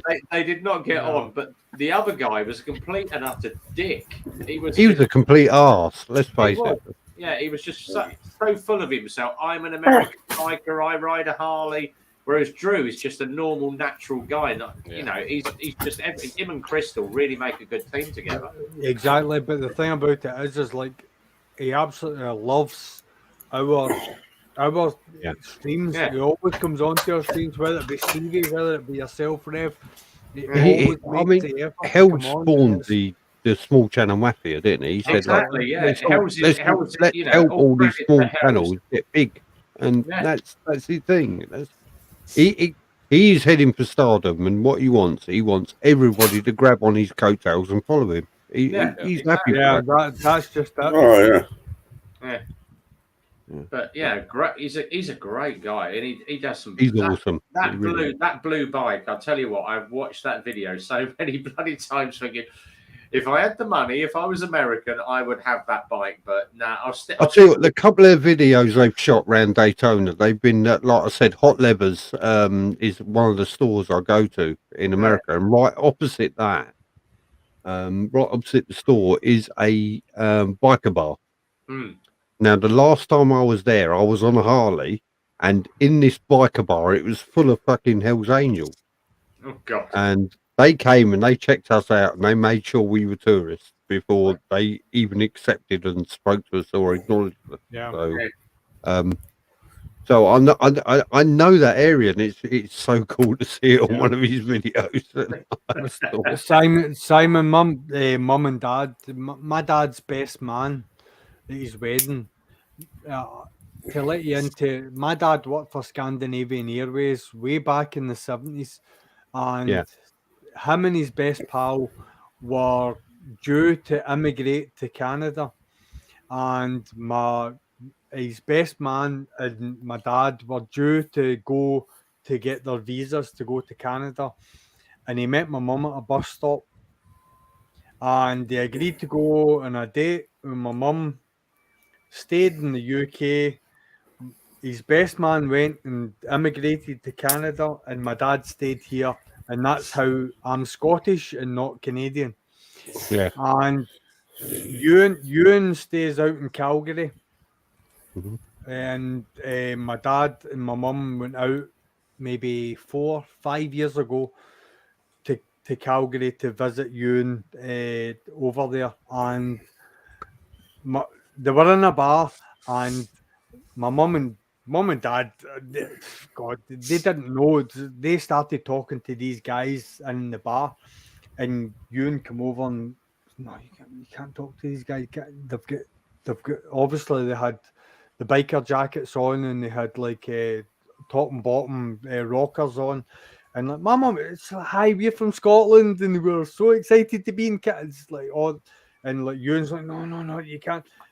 You know, by the end of the time that they were in that bar and they had their meal, it's like these guys had bought my mum and dad drinks, and they had wished them the very best for being in Canada and so on. Do you know what I mean? It was absolutely fantastic, and I was like, "You dodged a bullet, by the way." it was great, but different world, isn't it? Oh, it's 100%. It is. I mean, we went into the biker bar after being interrogated by the prospect they sent over to find out if we were Australian, English, or whoever we were. And we went into the bar, and we're just going to have a drink and go. And I said to Trey, no, I ain't going to stay for food or anything. I don't like the feeling. So we'll have a drink and go. So you sit down and I'll get drinks. So I went at the bar, and I'm staying at the bar, as you do as a tourist. And this big, huge Hell's Angel who's standing next to me, just looked over and he went, "You all right?" I went, "Hello." In my best English accent, I'm perfectly normal. I went, "Hello, how are you?" And he just nodded. The barman's come over and Tracy was drinking Jack Daniels. So I said, "I'll have a Jack Daniels and a Mountain Dew." And he went, "That's liquid Viagra, that." I went, what's that then? He went, Mountain Dew. You Mountain Dew. I went, oh, that's a good one. Yeah. And the barman's poured out a Jack, and he went, proper man's drink that. And he's put his hand on my shoulder. That's a proper man's drink that. I'm like, okay. Hell's Angels just told me this is the proper man's drink. I went back to the table and I went, that's yours. Again, he's tracing the Jack Daniel because I was drinking Mountain Dew. I'll tell you what, we had, Simon will remember this. My missus does not ride on the back of my bike, but I've got a couple of what I call ride partners, girls that will ride with me pillion. And the first time, tit fat woman up the fucking yeah, seat. We went to Super Sausage, and we were on the ZX7. So went up there, and obviously the local Hells Angels party were up there called the Barrel Bikers. Turned up at the meet and jumps off my bike, and she goes, "Oh, Harley!" Oh, and she goes running up to this Triumph and throws her leg over it and sits on it with an open can of Red Bull in her hand. And it's a Hells Angels bike. And I'm like, oh, shit, here we go. And I got a photo of her. So that is basically her sat on this Hells Angels bike at the local bike cafe. With a can of Red Bull. With a can of Red Bull in her hand, open and slopping around, and I'm like, "Oh Jesus Christ!" And he came up and he went, "All right." He said, "Are you enjoying the bike?" And she went, "Yeah." But then I said to her, "Tuck your bloody shirt in. Your back's showing and your hips are showing." So she tucks her shirt in. She then goes to sit on someone's Harley, and I said to her, "You've got to ask permission before you sit on someone's bike." All right. So can I sit on your bike? Yeah. And she sat on this one with 8 hangers. And she went, oh. And then she goes and sits on a sporty bike. Well, she sits on the sporty bike and leans forward. And all the boys start getting their phones out. And they're all like, oh, God, give us another shot. Let us get a photo of you. And I went, what's with all the phones out, boys? And then we realised she's got half a boob hanging out. Yeah, brilliant. And I went, and she went, what? She went, oh. But they went, oh, right, we've all got the photo. Thanks very much.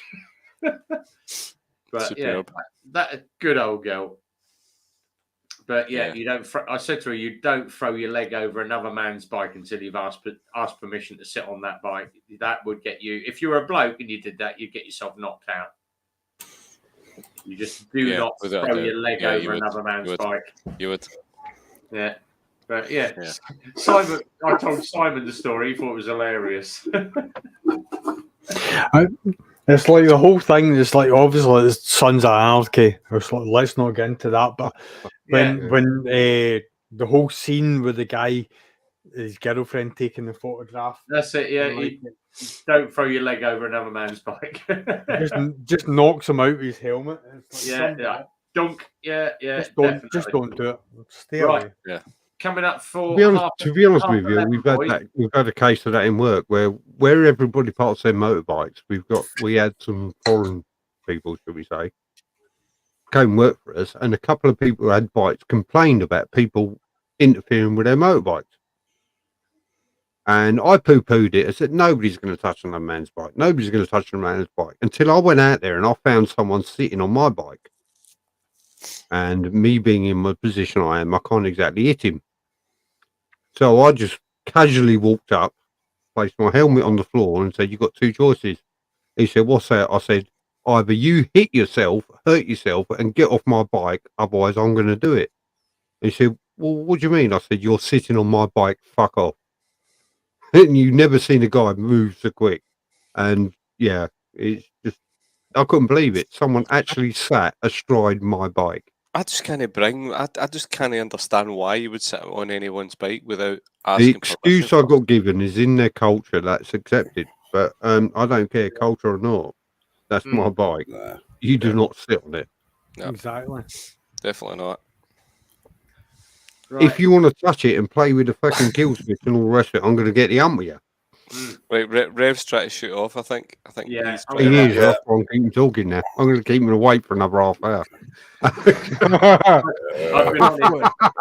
it for 3.5 hours. How long? What's the record, Rev? What's the record? 2:30. 6 hours last week. Yes, Yeah. 2:30 we wound up last weekend, and Jeez. I've had a bottle of Bucky as well. Oh man, welcome to the party. Yeah, welcome to the party, man.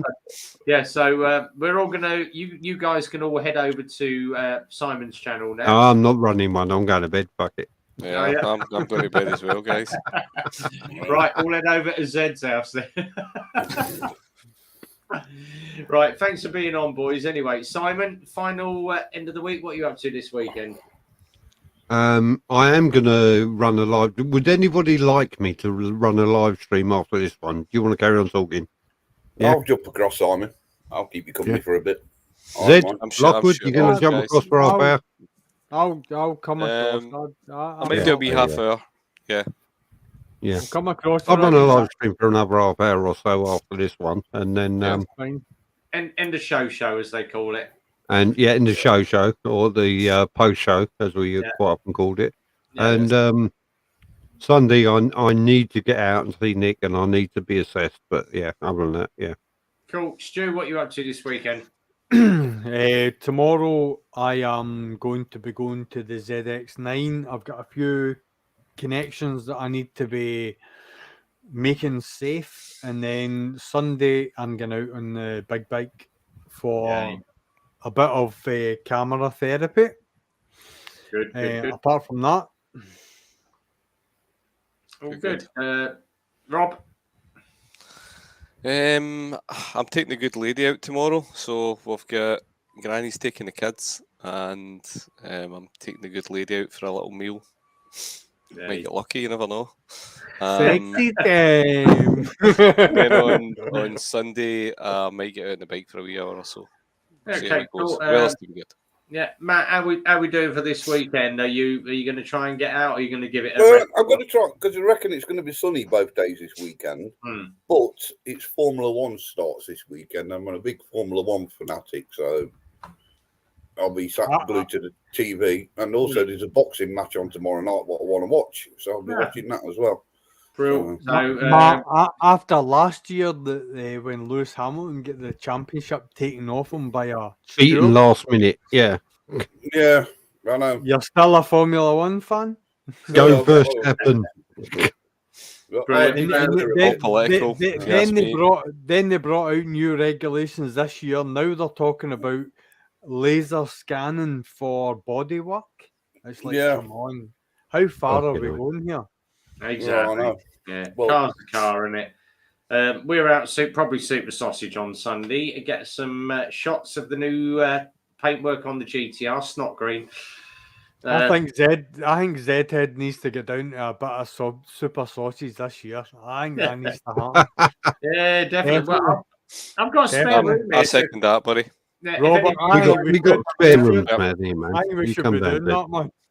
Yeah, definitely. do a wee overnight thing when you do it. Come down to us. Me and Simon have all got spare rooms. Andy's got a spare room as well, so he's local to the area. We should do it like you're just doing your normal vlog of you going down to Super Sausage and we're sitting in the car park. Hi guys. That'd be wicked. That was far too gay, Zed. Sorry. Hi guys. Hi, how you doing? We pink kilts on that. Hi guys. Jim Diesel moment there. Right, brilliant. Thanks very much for coming in, guys. Thanks to Simon, Stuart, obviously Rob, Lockwood, Matt, MT Belly. Just a quick one for anybody that's watching this on the catch up. So Simon over this side is at I think 980 views or 980 subs. So another 20 will get him going. He's disappeared. He's off to start his stream. Stuart over here could do with a shit lot of subs, guys. So sub his channel, Zedhead Motovlog. Us, man. Down in the bottom, 19 gets me 492, and obviously Matt down the bottom, MT Belly. Thanks everybody for coming in the stream. If you are watching this on catch up, keep an eye on the channel every Friday night. And then we jump across to Simon GTR 1400 for his live stream. Normally about 11, 12 o'clock. Depends on how long I last with a bottle of Bucky. Whatever you're doing this weekend, though, guys, keep it safe, keep it shiny. Until the next time, and we're out riding again, be well, ride safe. And as always from RB, thanks very much for joining, guys. It's a big goodbye from me. Take care. Brilliant, man. See ya. Take care. Cheers, guys. Take care.